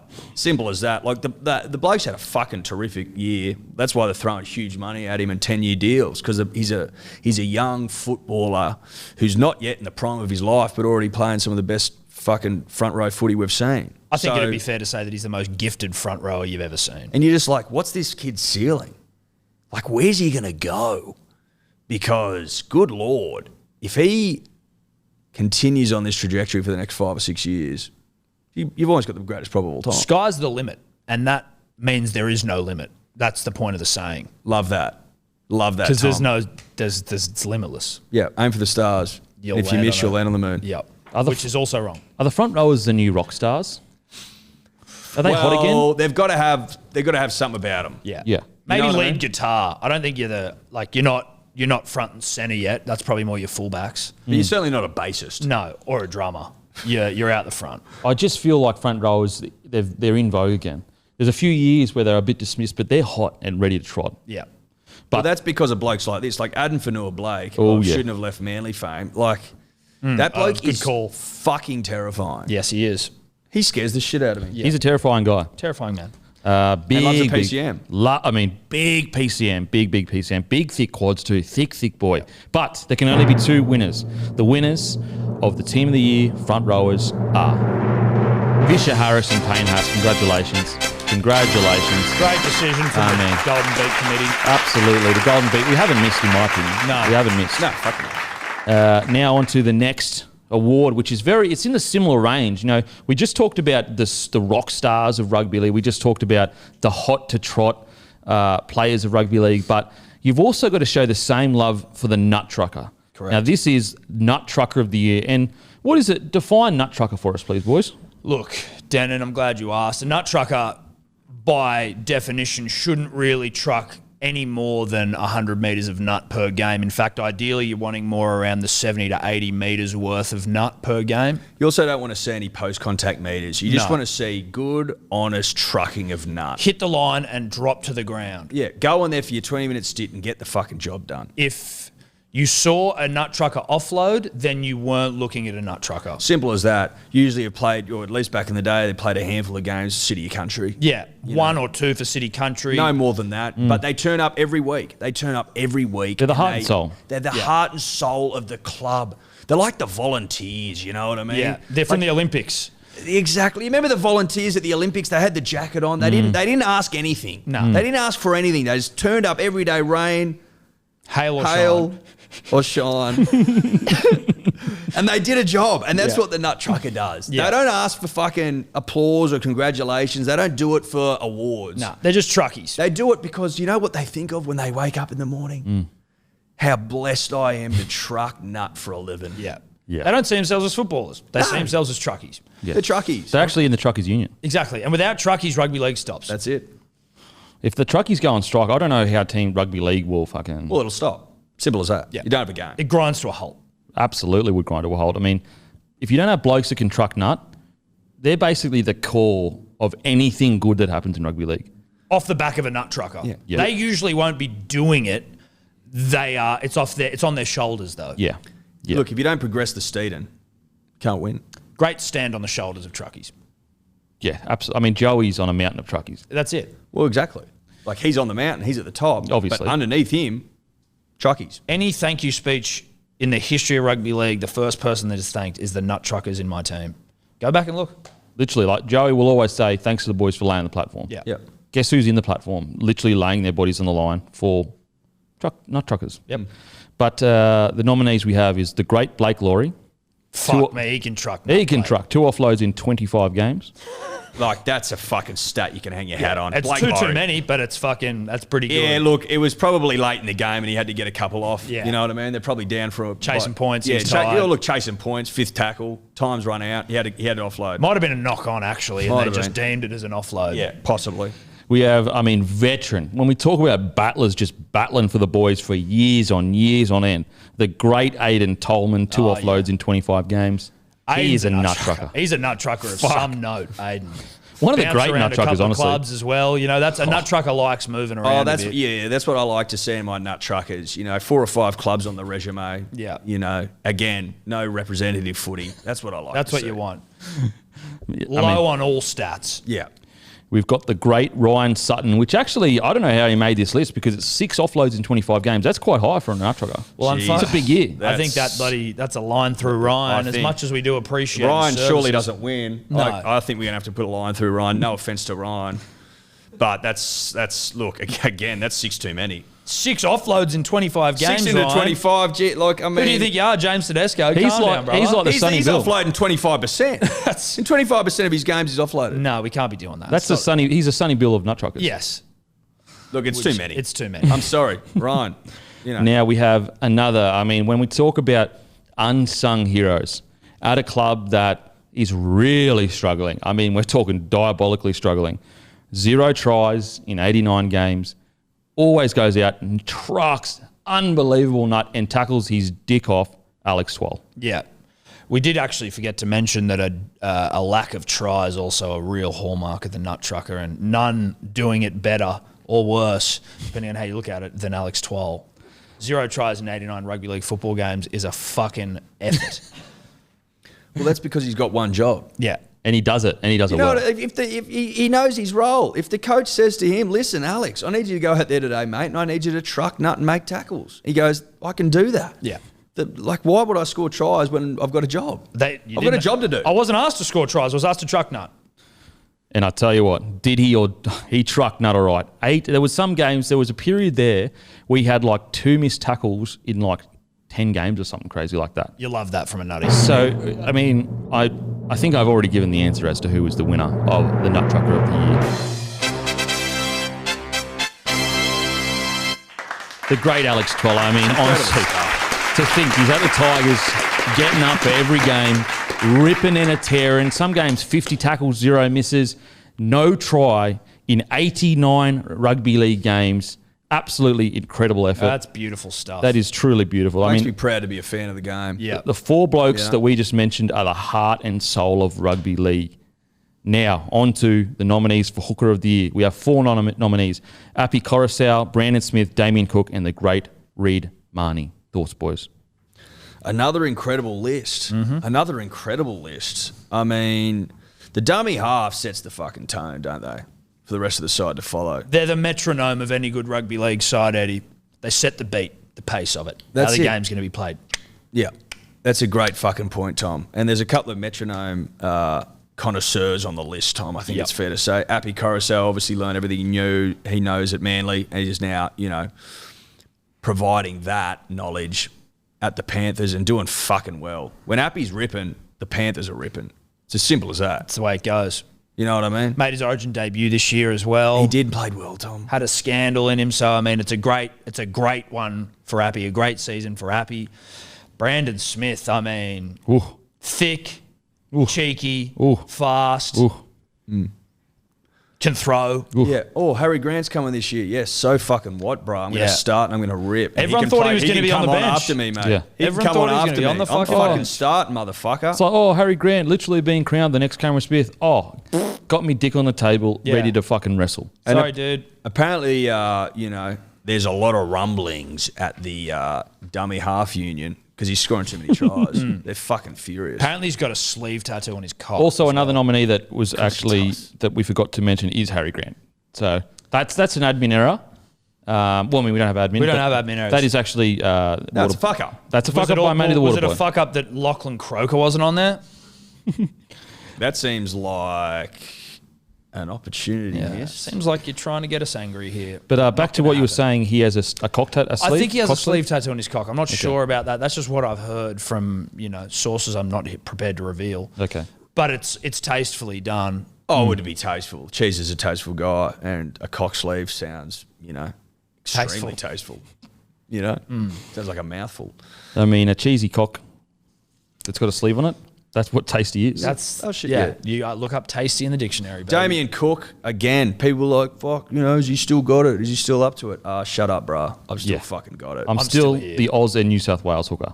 Go back to bed, mate. Yeah. Go back to bed, because when the fucking whips are cracking, he's a cracking them too, baby, because he's been unbelievable in the big moments this year. Also a goatee man. He's a goatee man. Look, I think there must be some understanding at South that, if you're a fucker, if you're a motherfucker, rock a goatee. Because they're all rocking them. I mean, they're powerful. Goatees have always been powerful. Mate, why do you think Angus Crichton has a goatee? That's because he used to play at South. That's right.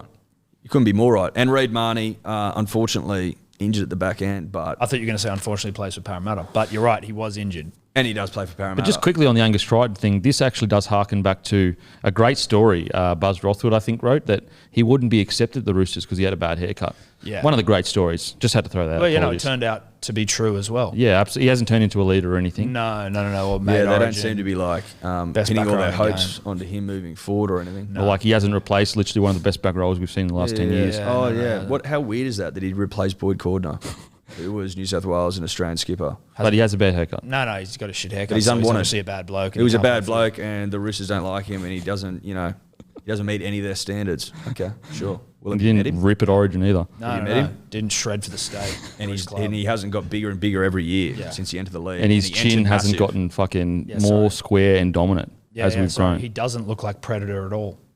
Yeah. I don't love him the most out of everyone in this room. He isn't fucking a bigger fan of Hello Sport than Dan Camp. Anyway, the winner of Hooker of the Year is... It's Dick Cheese. He's done it. Dick Cheese. Yes. I mean, well earned. Talk about the pressure at the start of the year. There was a lot of yarn that he'd be on his way out because Harry Grant is also a massive, big, thick dick throbber. But no, Cheese said, look, not only have I got a thick dick, I got cheese in it. He did say that. Look it up. That's a quote. No, that is a quote directly from him. Direct quote from Cheese. Old Cheese Dick. Well done. Well done. Yeah, well earned. Well earned.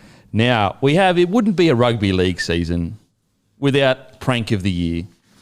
Pranks are what locker rooms need. If you're a prankless locker room, you're not winning prems. Absolutely not winning prems. So we've got 4 nominees for prank of the year. We've got Brandon Smith putting rocks in Craig Bellamy's bag, it was just a beautiful thing. Doesn't sound as funny, but when you watch it, it's funny watching Craig Bellamy. It's a fucking lol. Yeah, it's a classic stitch-up. Classic. Oh, it is classic. It's fucking funny. I mean, if Makes there his was, bag heavy.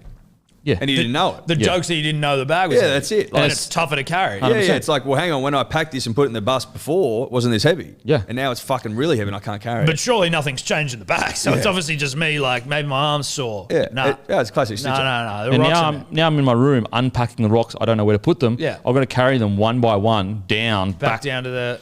Now I've got a rock problem. Yeah.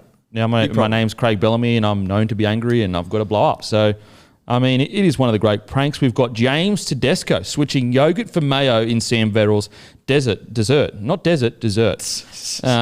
You sure it's not desert? Let me have a read here. Yep. Now, this is a classic. This is. This is real cheeky. Well, I'm real trying to work cheeky. out if Buzz Rothfield was in on this one as well with a bit of a mayo switch up. Buzz is like, I like this one. Let me come in. I'll supply the mayo. They got it on camera, which is very important for a classic stitch-up, and it was a good one. If you don't get a stitch-up on camera, did it ever happen? I don't think so. And it's also, Verrills has been there for a while now, but it's still elder statesman in Tedesco, the captain of the club, setting the tone, Yes, breaking it up. Like, listen, we got a fucking bunch of injuries and retirements, and we're under the pump and we're under siege, but I'm here, I'm your skipper, and I'm still having a laugh, so you can relax. I believe he learnt that stitch-up off an old stitch-up they pulled on Buzz Rothfield where they switched his mayo for yogurt. Get out of here. True story. And Buzz was like, what the fuck? What the fuck? He's sitting down to a big bowl of mayo, start his day, and they switched it for yogurt. No shit. Send him fucking... Well, all the best ideas are usually stolen. They are. I mean, I love it. I had to point that out. Yeah. it's good to know. It's good to know the history of that kind of classic stitch-up. On to Cooper Johns. Cooper Johns asks his dad for a paternity test. I mean, this was classic and also epic on all proportions, asking your own father for a paternity test on radio. Was on radio, correct? It was. Colin Jackie O. Yeah, I mean, that's the level they're working at. They're almost working in a different kind of stratosphere, the Johns family. They are. The Johns family, obviously elite at their craft and what they do. And if they go pranks, they go big. Oh, yeah. He's had a couple this year, Cooper, when he rang him up and said that he'd fucking pushed Bellamy. That was hilarious. That was also hilarious. Matty's been under the pump this year from his son. Yeah. Cooper's been giving it to him. And Matty a prankster. So to prank Matty is pretty fucking elite. Well, where do you think he learned it? And the irony is... Like father, like son. Chip off the old block, Tom. He's almost pranking himself because he made him. That's right. Matty Johns still the prankster in this one. Exactly. He's actually... He almost could be nominated. Matter of fact, the nominee should be Matty Johns because he's pranking himself. Through his son. Through his son. And like he created him, he taught him everything he knows. So this is actually a much deeper conversation of who is the pranker and who is the prankee. Yeah, it's an Inception-based thing that I think Christopher Nolan's working on a script for currently. It's called Prankster. I thought it was called Prankception, but it might be a working title. I haven't spoken to Chris for a couple I think the initial running name is in when it was in all code because they didn't want it leaked was Prankster. Right. But the name they may be going with is Prankception. Okay, well that's good to know. We'll obviously touch base with Chris before this goes to air, and it'll be on screen whatever Chris has said. Do you think there's a lot of Chris legs is in that? different. Do you think there's legs in that idea? Yes. Yes, 100%. About an old man trying to figure out if he's pranking himself or not via his son because he taught him everything he knows. Well, he made him, not And just he taught made him, him. he created him. I think that is a blockbuster. Yep. I mean, look out Avatar. That's what I'd say. James Cameron's shitting his pants right And now. like, his son has a son, so his grandson's pranking him, and that's the second level deep in prankception. That's the deeper prankception where it's like, holy shit, my grandson's pranking me. But then, am I even pranking myself, or is my dad pranking me? And like, is my I am son the son of my dad? And is my son pranking me by having a son to prank me? So is it actually my son's prank, Does not it go my back grandson's? to his prank? Yes. It all started with me, Yes. so maybe it does. But did it start with me? Or did it not? Am I just a cog in this prank wheel and I'm not aware of it? Yeah. I mean, there's a lot of unanswered questions that will be answered by Christopher Nolan in his upcoming, Film? blockbuster called Prankception. Coming this summer to a cinema near you. You've been pranked. Psych. Prank, not really a thing. Movie never happened. Sucker. Got ya. You fucking idiot. Or did we? Or did we? Is it happening? Oh, fuck. Okay, Jonathan Thurston gets stitched up live on Channel 9. I think this was was a great. good one. Yeah, good little giggle. Yeah, On it was. Was it a Friday night? Whatever night it was beautiful. You're sitting in your lounge room, and when you see Thurston laughing, a goat of rugby league and a goat laughter rugby league, it just brings a smile to your face. Yep. The face that he pulls though when James Bracey starts to pretend like he's booting and has to run off, and Thurston sort of looking at him run off and then just turns to look at the camera like, oh fuck, what? And then just has to start hosting. It was a very good stitch up. Wholesome. Wholesome. That's what you'd call it. Yeah. Wholesome stitch up. Yep. One the whole fun. family can enjoy. Everyone, you can all sit on the couch for that stitch up. That's right. Now, the winner, it may confuse people. The winner is because we are still unsure whether Matty or Cooper pranked each other. So the winner is James Tedesco.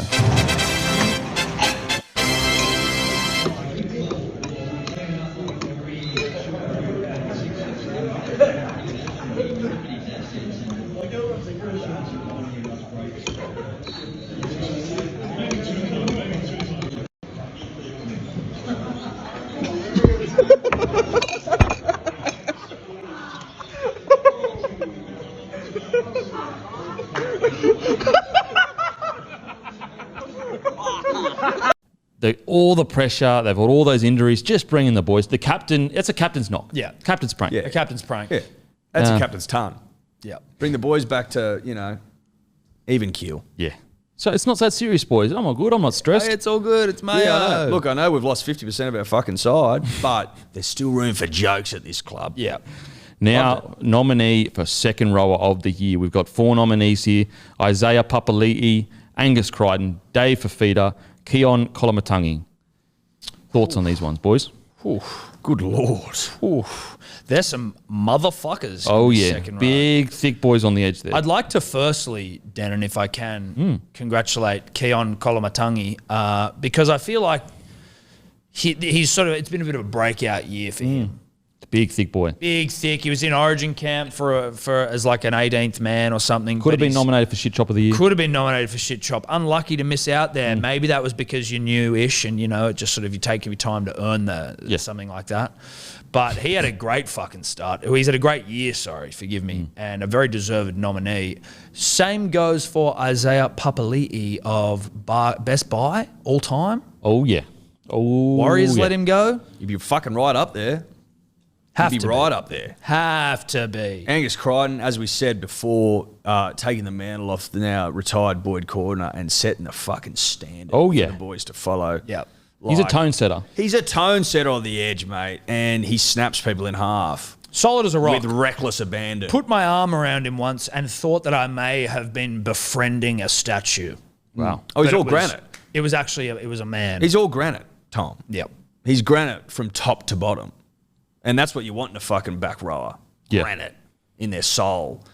So that's a terrific nominee. David Fafita, obviously, he goes from the Broncos to the Titans. People are like, can he replicate that form there? Can he rip? Can he tear? Can he still score tries? Yeah, fucking oath he can. We scored the most tries that any Titans ever scored in a season. And how does that sound? And How's he's that like sound? equal second for most of a forward ever, too. Yeah, well, Okay, he's sure. only the third forward to score more than 17 in the season. What, did you doubt my ability to fucking Rip and tear. rip and tear? He's a another rugby league handful. Yes. That's exactly right. People are like, oh, you can't be a handful away from the Broncos. He's Yeah. like, fuck, I can't. Absolutely. Watch this, baby. David's had a big great one. year. Great year. Now, the winner of the second row of the year is, I don't think we have it written down yet, so we're waiting for Dior to read it down. So that's on Maddie. That's not an administrative error.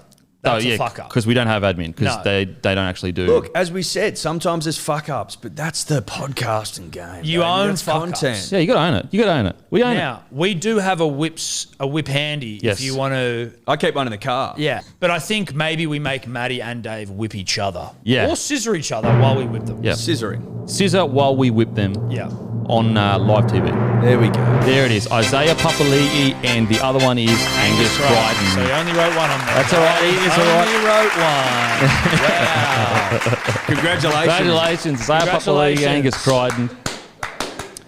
Now, this is the Rugby League Community Award. Now, in most award nights, this would be for things like helping the disadvantaged, going out to hospitals, and just being a really, really good Helping bloke. like an old lady across the Absolutely. street even. Whereas here on the Golden Beak Awards, it's actually services rendered for off the field. And what I mean by that, it's rugby league players doing stupid shit that makes us laugh off the field. Yep. Brighton's our days. Yeah, absolutely. Like we're sitting there, we're just trying to get through work. Oh, fucking NRL players fucking got pissed and passed out somewhere. Yeah. It's just the colour. It yeah. colours our lives. That's Absolutely. exactly right. We don't want it to be black and white. No. Sometimes we want a little colour. Yeah. Is that fair to say? Listen, if life was meant to be lived in black and white, we wouldn't see colour. But we do. But we do. Which is why you need colourful personalities doing colourful things In a colourful sport. in a colourful sport to make our world more colourful. Makes sense. Now, the nominees are Adam Elliott for pashing another rugby league player in the toilets. This is great stuff. This is good, honest rugby league.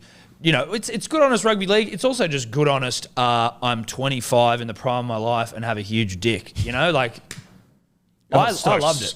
Shoot me. You know Shoot what I me mean? for having a big dick and being 25. Yeah. Like, okay, if the cubicle's calling mine and her name and I've got a big hog, so be it. You know So, what I I mean? mean, It's not the end of the world. It's In fact, it's the start of many a life. It can be.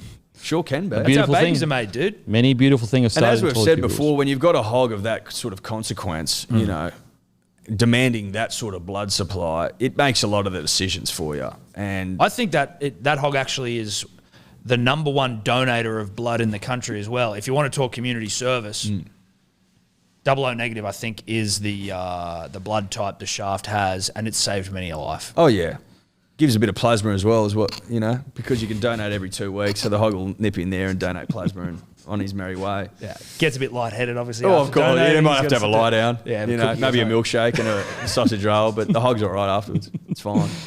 Now, the next nominee for services rendered off the field. Now, this wasn't this year, but I would consider it this season. The great David Fafita for going to the wrong house late at the end of last year. Apparently had a few drinks, went into the wrong bedroom, was chased out, apparently, allegedly. And so, yeah, I think that's a good nominee. Good rugby league tale of a bloke having a few too many cans and walking out the wrong look, house. this was a cut and dry. What's it called? Like a mistake of sorts, a misunderstanding. Now, David, once he signed to the Gold Coast, he was given the keys to the city and made the honorary mayor. David took that far too literally and thought that that was a key to every house in the city. You know, honest mistake. Anyone can make it. Anyone can make that mistake. David made it. Not many people get given keys to the city. David given keys to the city. He used it. Funnily enough, it did work, but he just wasn't legally allowed to enter that premises. Well, there should have been some sort of warning, I think, when given the keys to the city, which opens any door in the city, because it's a key of the city. Why else would they call it that? That you can't actually go into people's homes late at night. It doesn't allow you entry into someone's house on a legal, give you legal footing to do so anyhow. It allows I'd say you to do it's it. very easy to judge if you've never had a key to the city. Correct. Very easy to judge. And never been given any clear guidelines around how you can use that key. We saw the ceremony.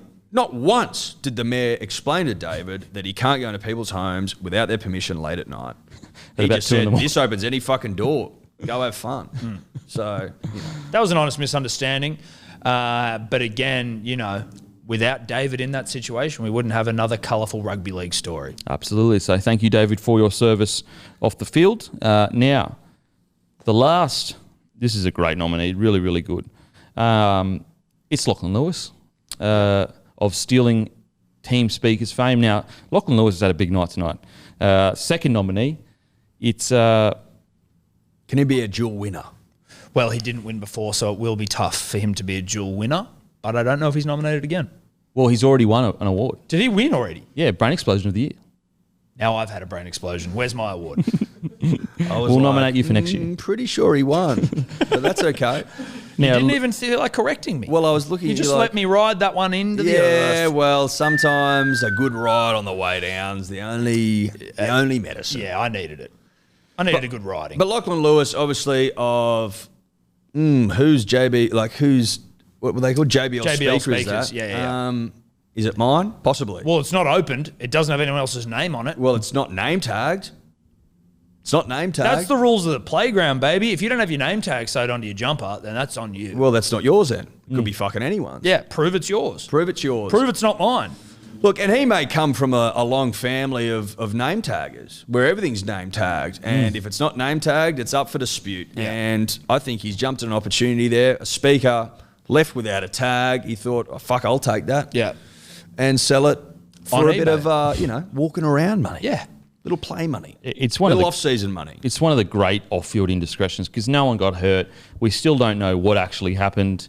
But boy, oh boy, has it been funny watching this whole thing He unfold. did make the sale, though. He obviously had to return the money once he was... So that's been confirmed. Well, he was caught in the act of giving it to the person. courier. Yeah, to take it.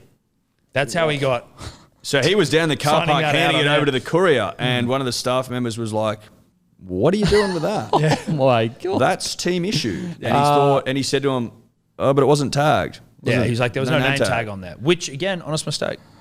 And That then is has honest. obviously, had a little bit of time to think about it and thought, maybe I'll just say it was a joke. Do you think he's never roomied with someone and that's that he doesn't understand that they're like just because it's in your vicinity where you're living, it's not actually yours? Look, there's every possibility that this is his first experience of living in a room with someone else. Maybe he's always lived by himself. You know, maybe he's been living by himself since he was a child. There's a lot of unknowns. And without, Lachlan telling us, firsthand, we're only speculating. Yeah. Anything's possible. But at the end of the day, just good for rugby league. Well, when you sit down it's just a good story for rugby league. When you sit down at the start of the season and you go like, let's crystal ball some scallywag behaviour that might, happen over the season. Ones like this are not even the greatest writer of any Australian soap opera, whether it be Neighbours or Home and Away, could write this. You know what I mean? It's just a gift from the gods. And we've got the best writers in the world. We've got the best writers in the world. Rugby league soap opera writers, the best in the world. Absolutely. Absolutely. So, the winner of services rendered off the field is the great Lachlan Lewis, the first ever player to win 2 awards at the Golden Beak Awards. Congratulations, Lockie. Incredible performance off the field and brought many what I loved about it is no one got hurt. It's a bit of fun and we just move on. It's a giggle. A little giggle. It's all it is, bit of fun. Bit of fun. Now, but watch out for your shit if you're around him. Yeah. Put an a eye name on your tag. stuff. Name tag at least. Name tag it No, just at name a bare tag it. minimum. Just name tag it. Or a lockbox. Now, nominees for Lock of the Year are Isaiah Yeo, Cameron Murray, Tino Fa'asuama Alawi, Victor Radley. Who do you like in that list?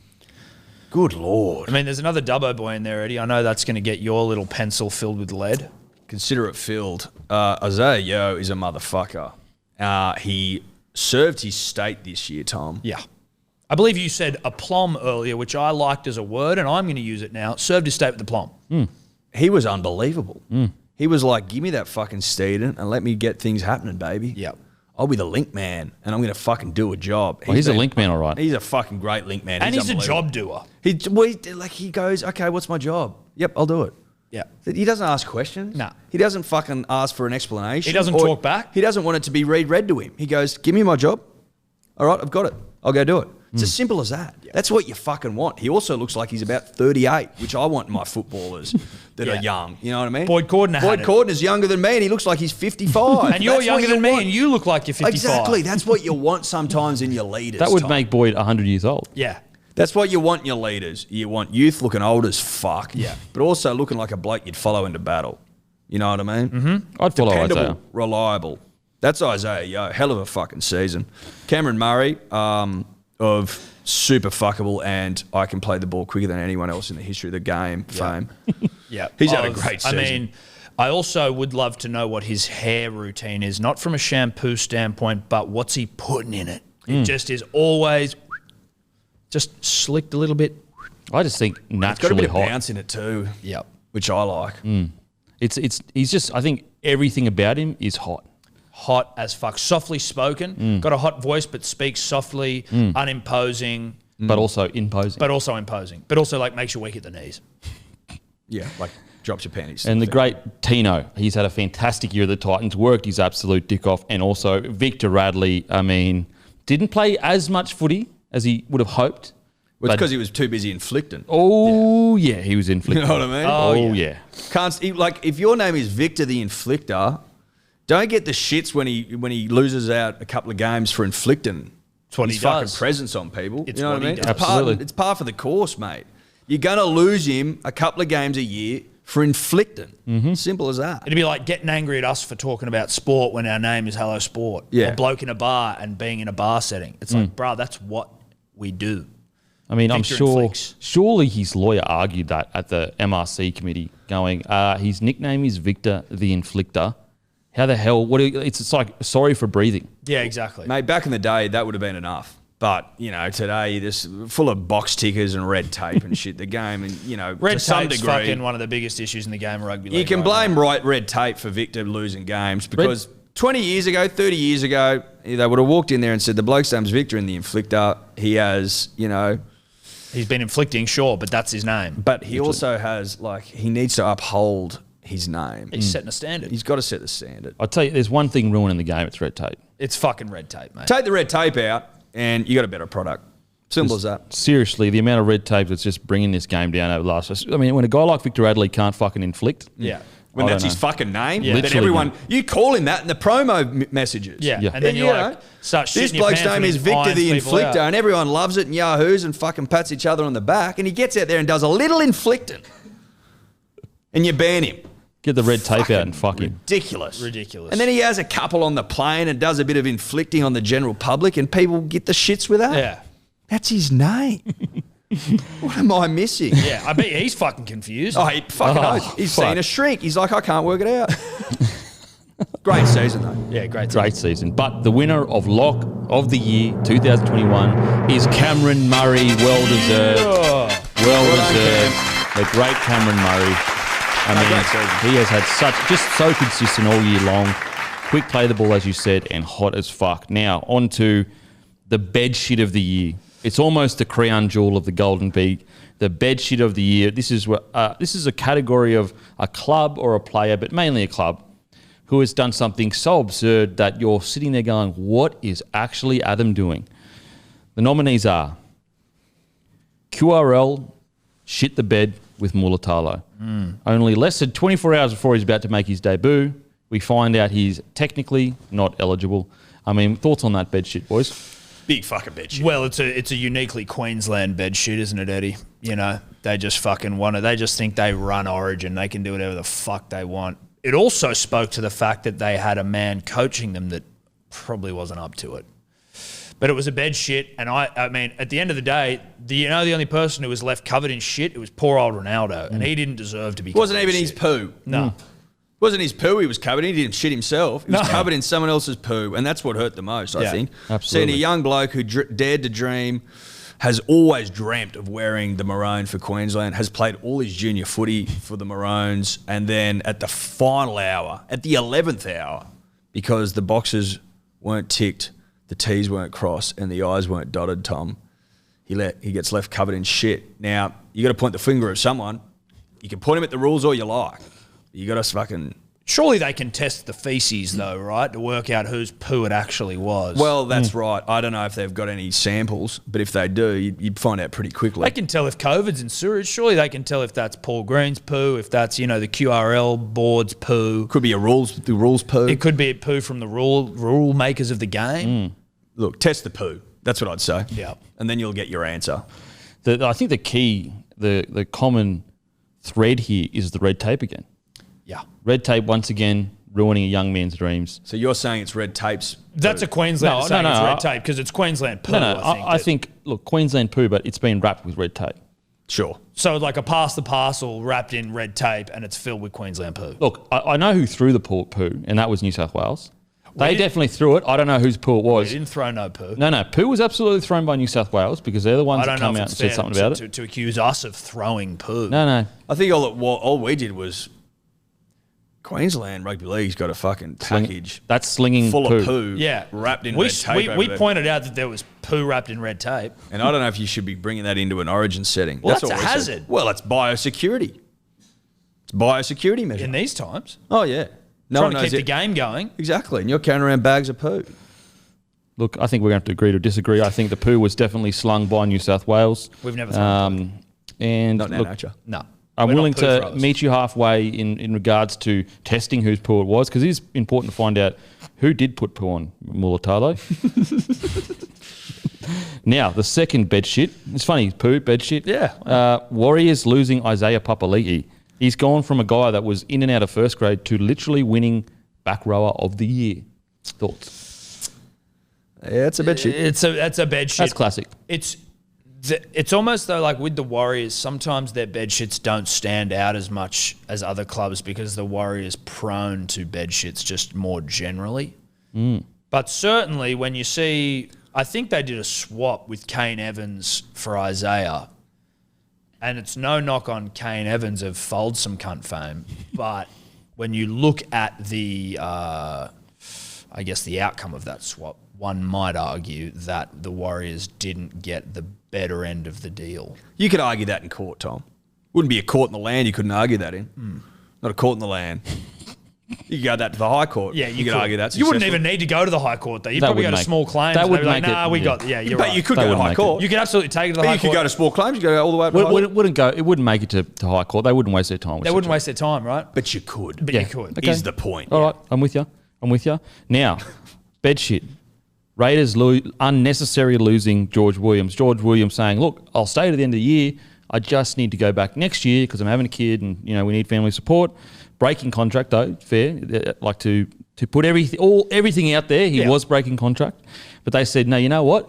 You want to go next year? You can go right now." Then Raiders went on to basically, not have a high elite level half, even though the great Sam Williams did his job. George Williams was obviously the preferred half at the start of the year. Williams. He was a preferred Williams. Which I never really understood. Sam Williams was the George Williams from Wish. Sam Williams is the only NRL player not to fill out the sleeves of his jersey. He's the only player in the competition with a loose jersey. I don't know what that is about Sam. He's the nut trucker of halves. He gets He in is there absolutely the nut trucker of halves. That is a perfect way to describe Sam. And he's If there played was 100 if there was award tonight for halves at Truck Nut, Dude, he should be in the Raiders Hall of Fame. I think he's played 100 games. Not You know necessarily what? all for That's the Raiders. way more than all but of us. Fucking oath That's it is. way that's more why than we're all of us. celebrating his greatness. Yeah. But yeah, look, it was not great for the Raiders. No. Probably has a lot to do with their average season. Well, yeah. I mean, have you heard the term cutting off your nose to spite your face, gentlemen? I have. I've thought about Perfect it. example. It's like you fucking let us down. We're going to cut off our nose, and then our face is fucked. And that's what the Raiders season was. They had a fucked face ever since they let George Williams. Is that the equivalent of cutting off your dick to spite your balls? Yes, exactly. Well, that's where the term came from. But the nose was more universally applicable across genders. And more visible. Yes. If you cut off your dick to spite your balls, you can do that. I'd advise against both. Don't cut your dick off to spite your balls. No, or your balls off to spite your dick. Don't cut them. That's a bad idea. Yeah, that's you haven't thought that one through. That is, if you do that, you're going to be up here next year for bed shits and brain explosion of the year. Yeah, unless you're up for unless you want to be a dual winner like fucking Lockie Lewis, then maybe do it. Well, I think Matty the Waterboy said he'd cut his dick off if Rabbitohs win tonight. Really, but that's not to spite his balls though. That's more in celebration. I feel like his balls would feel spited. They would. You're right. They would. But it's not in spite of them that they would be spited. Look, These are all questions that we need. Would you still suck Eminem's dick to win Rabbitohs? He nodded. Yeah, he nodded. He nodded quite didn't even take a second. Literally, To he was nodding before I fucking like started that speaking. was a nod. he basically just nodded at "Would you suck Eminem's dick?" He was like, Look, we could probably throw a couple of names at him and we might get the same response. We could literally just say, "Would you suck a dick?" He would say, "Yeah," so, which is great. I love it. Love that. nothing wrong with I love sucking that for you, cock. Matty. I love that for you. I mean, you suck the devil's dick. And what I'm saying, look dude. where Burnley are. "Nothing wrong with sucking a dick." Clip that up. Clip it. Now, on to the last nominee for Bedshit of the Year, the Brisbane Broncos. Unfortunately, losing one of the game's next superstars in Reece Walsh. Thoughts on that one, gentlemen? Would you say they lost one of the game's current superstars? Not next, current, because he was selected for State of Origin. Look, you could say that. I wouldn't argue against it. Yeah, I think future's a funny word. Yeah, Future's trying to sort of like minimise the bed shit here. It's like, it wasn't that bad. Has anyone in the history of the game let go of a representative star that season? No. Because you didn't think he was up to it? No. That's the only And then time he it's goes ever and gets selected for the state Yep. after a season of ripping and a tearing? And Because you didn't like what you saw. And you needed a fullback, which is the position he plays. You could have done with a 5'8" as well, which he also manages to play. Isn't that interesting? It's one of the dumbest fucking decisions, Eddie, in the history of rugby. You know league. what's the most annoying about it? And this is coming from a fan's perspective. I don't give a fuck about the Broncos, but as a fan, I would be like, answer some questions. Yeah. Come out and explain to me why you've let go of a representative start when we need fucking fullback. Could have done there. 6 could have done there. Fucking answer some questions. That's what I'd say. Yeah. What would you say, Denon? Well, I feel like Kevy has alluded to the fact that, it was an error. He's alluded to the fact that, look, we don't always get it right, and we would love to have Reece Walsh back if he decided to come back to the great club that is the Brisbane Broncos. I think that sometimes when you love something, you've got to let it go. If it is true love, they will come back, and I feel like that is true love. Reece Walsh will be back in a Broncos jersey next few years, I think. After paying massive overs. But didn't you let him go because you didn't love him? Wasn't me. I was actually saying he should start fullback. Did just like the Broncos in general though? Wasn't they didn't let him go because they loved him? No, it's because we loved him. We wanted him to grow, but we already had throbbers at the back there. That Didn't you try to trade him or like loan him out? He was traded. They didn't but even get money then the for trade him. didn't work. And the trade, they tried to loan, and then the trade didn't work, so they just lost him. They just lost him. So they didn't get anyone for him either. Yeah. Okay, now the winner old of switcheroo. Bedshit of the year, Bedshit of the year 2021. It is the great Brisbane Broncos. There was only one winner. They had to win something this year. They had to win something. Oh, yeah, here we go. There was only one winner. Bedshit of the year, losing. Not only did we lose an absolute gun, but we lost a hot boy. And Yeah, you did. As Eduardo always would say, when in doubt, go hot. Go hot, baby. With eyes from heaven itself. Now, I'm going to let you guys really delve in deep to this, but this next award is the first of its kind, but it is the award for Mr. Oomph. Yep.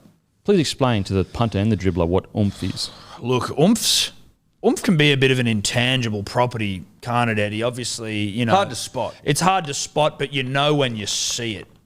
Obviously, someone who rips and tears doesn't mind they can put a shot on. They're aggressive. They'll fucking give you a bit of a face working over in the ground. They're pushing the boundaries of what rugby league can be. They're a presence. Yeah. You need someone to give a bit of oomph to your side when you've got a bunch of beaters. Well, not beaters, that's mean. But people that aren't necessarily delivering on oomph, they need someone to show them how to deliver on oomph. Yeah. It's as simple as that. You got to set the standard. You got to fucking go out there, you got to rip, you got to tear, and you got to lead by example. You got to get yellow carded at least a few times in a season. Mate, you want to see the bin every now and then. Yeah. You got to see the bin every now and then. Well, some say that oomph, comes from the bin. It does. It is born there. Oomph is born in the bin. Like the first time a bloke got sin binned, he sat on the bench and Oomph was created in that moment. Yeah. A lot of these blokes were created in the bin. Yeah. Yeah. You know what I mean? Yeah. They're The old Oscar the man. Grouch vibes, Yeah. mate. Literally conceived in the bin. They were conceived in the sin bin. Conceived in Like a 10 bin. minutes back in the day when you went in the bin, there was actually no cameras. No, and, So- there was a little like screen. Yeah. Yeah. And so these blokes, it would not surprise me if, because there were no cameras, they were actually conceived behind that little curtain that you speak Yeah. of, Eddie. In a bin. So the nominees are Victor Radley, Yeah, he's all Surprise, surprise. Hetherington, Oomph. Warrior Hargreaves, Oomph. and Jazz Tavega. Oomph. oomph, oomph, oomph, oomph. Yeah. Now, you could honestly give this award to any of these guys because, oh yeah, they bring a lot of oomph. Chock full of oomph. Oomph coming out the pores. Oomph by the bin load. Oh yeah. Go for a run. Sweat doesn't come out. Oomph comes out. No, they sweat oomph. Sweat oomph. Just bottle it. Well, maybe we Bottle should it. consider Sell bottling it. oomph. Well, oomph would be a great cologne. Just, that's all I'm thinking right now. Good pre-workout as well. There's a lot of, I think there's a lot of things you could do with oomph, to be honest. You really could. Oomph is one of those, like it's a utility, what is it? I mean, it's a utility Well, you can't substance. even describe it. It No. is so versatile. Yeah. You want to lift 3 times your body weight? Oomph. Have some oomph before you go train. Dude. You want to make fucking 50 tackles and snap people in half and break ribs Oomph. and shit? Oomph. Here's a bottle of oomph. Pretty simple. You want to cause an all-in scuffle on a rugby league field? Oomph. Oomph. Want to get sent off? Oomph. Want to be covered in blood yelling at your opposition? Oomph. Want to get play, yellow want to play card again? 40 minutes of a game with a fucking shirt ripped in half? Oomph. Yeah, you wanna break someone's ribs? Oomph. You wanna play with broken ribs? Oomph. You want to get needled up every time you go out to play? That's oomph. Oomph. But we only can have one winner, and the winner of this year's Oomph Award is the great Victor Radley. I just thought that. Well deserved. Mr. Love Oomph. that. He Love brought that. Love a that. lot of Fucking oomph this year. terrific. Makes He- a lot of sense. He brought a lot of oomph this year. A lot of oomph. The man's all oomph. He is all oomph, literally. There was a period there where he was literally bleeding oomph as he was He's playing. all oomph. Now for the Rookie of the Year, we have nominees Sam Walker, Reece Walsh, Dane Laurie, and Josh Schuster. Look, all hot boys. Maybe the hottest rookie class we've had. I would 100% support that argument. Name a hotter one. I couldn't. Also important to point out that Josh Schuster, also the first legally blind NRL player. Yep. So congratulations to him. Yes, absolutely. Now, Congratulations, Josh. Breaking boundaries left, right, and centre. Absolutely. But there can only be one Rookie of the Year, and it is the great Sam Walker, hot boy extraordinaire, playing some incredible footy. Reece Walsh missing out by a bee's dick, and Dane Laurie having a fantastic year at the Tigers, and Schuster, as we just mentioned, playing blind, which does count for something. Now, on to one of the most coveted awards. It's the second last award of the night.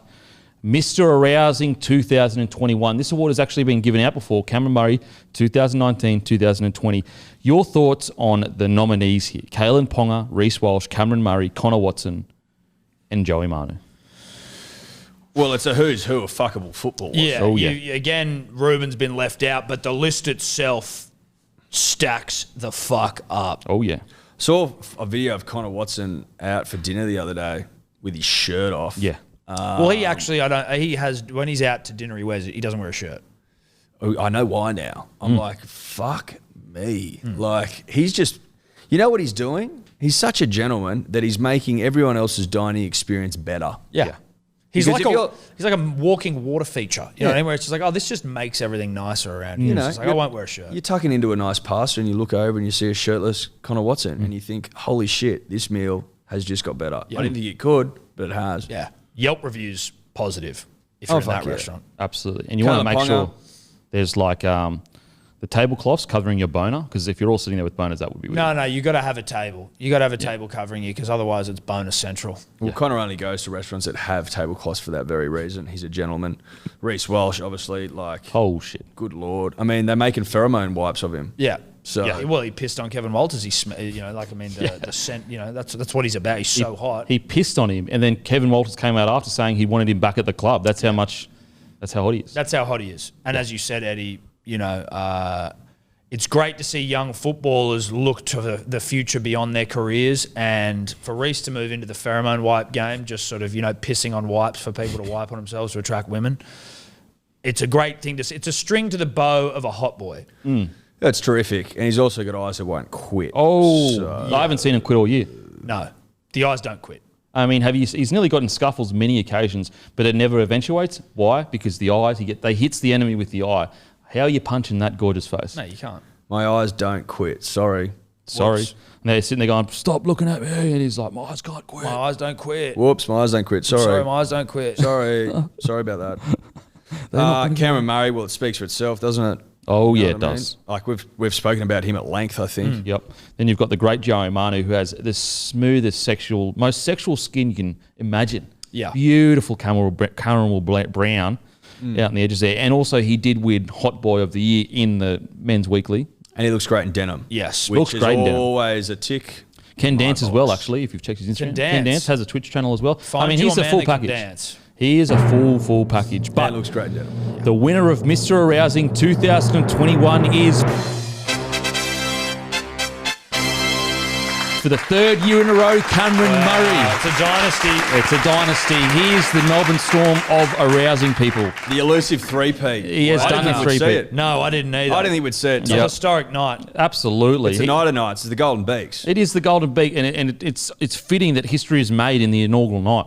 Yeah, that's right. I mean, we wanted a bit of history tonight at the inaugural Golden Beaks, and we've got it. Oh, fuck yeah, we've got it. Lachlan Lewis, you got the double gong. Cam Murray, 3 in a row. Yeah. Terrific night. Really terrific night. At the night of nights. Yeah. The Golden Beaks. And we said we were going to go hot, and we've gone hot. It's hard not to go hot when it's the rule you live your life by. Yeah. It's my mantra. Now, any final thoughts before we give the Golden Beak Award, fellas? I think it's been one of the great nights all time. Yeah. I'd say that off the cuff. It's been a pleasure sort of dissecting a variety of awards with you gentlemen. Career highlight. It's certainly a career highlight of mine. The awards have been incredible. The nominees, so too. Deserving. And the winners, I mean, we haven't picked wrong, I don't think. No. Not that we voted, but... Well, the Golden Beak Committee did. Now, are we on there? We're not allowed to admit or say who was on there, but the Golden Beak Committee did vote. Look, we're wrapped up in an NDA, and that's all we can say. But it's been a great night. Great night. Now, the nominees for the Golden Beak Award are Tom Dravojevic, Nathan Cleary, Cody Walker, and Jerome Hughes.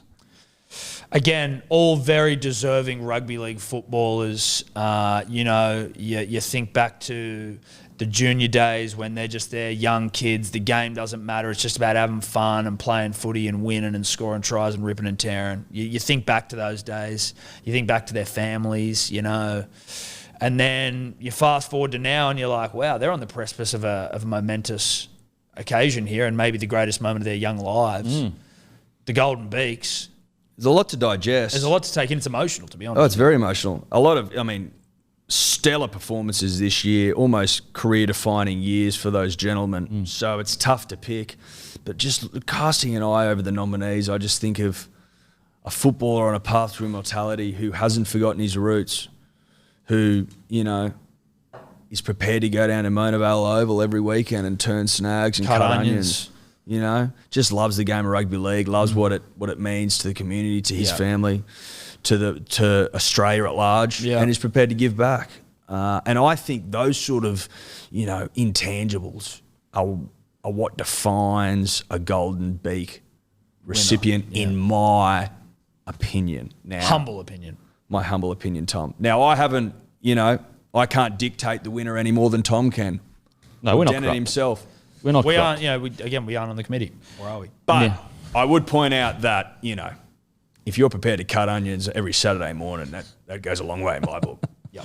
So the team of the year, before we announce the Golden Beak Award, is this: Tom Trbojevic at fullback, Garrick and To'o on the wings, Olam and Manu in the centres, Walker and Cleary at 6 and 7, Haas and Fisher Harris in the front row, Cheese at 9, Papali'i and Crichton, the back row, Cam Murray at 13, and Nico Hines at the 14 role. But without further ado, the winner of the Golden Beak 2021 award is...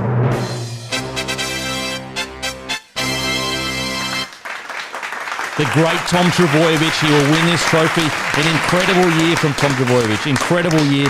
We actually have Tom. We have a video from Tom. Get out. We have a video from Tom, and it brings me great pleasure. I feel like me and Tom have a great connection. I feel like it's going to be one of the highlights of his career, receiving the first ever Golden Beak Award. So I'll get this video up here for you. Hey P's and D's, it's Tommy Turbo here. Just wanted to say how honoured I am to win the coveted Golden Beak Award. Pretty special achievement to have in the trophy cabinet. I can't wait to clear a space out to put it up there. I'm pretty sure Denham's going to send me a massive trophy out, so big thank you there. Not too sure how the voting system worked, but if it was picked by the fans, big thanks to you. If it was picked by Denham, then I don't really want the award. Send it back. Don't like anything he says. He's got no footy idea, but yeah, we'll see what happens. Now, look, just a big thank you. I hope you're all going well, and Manly 13 plus.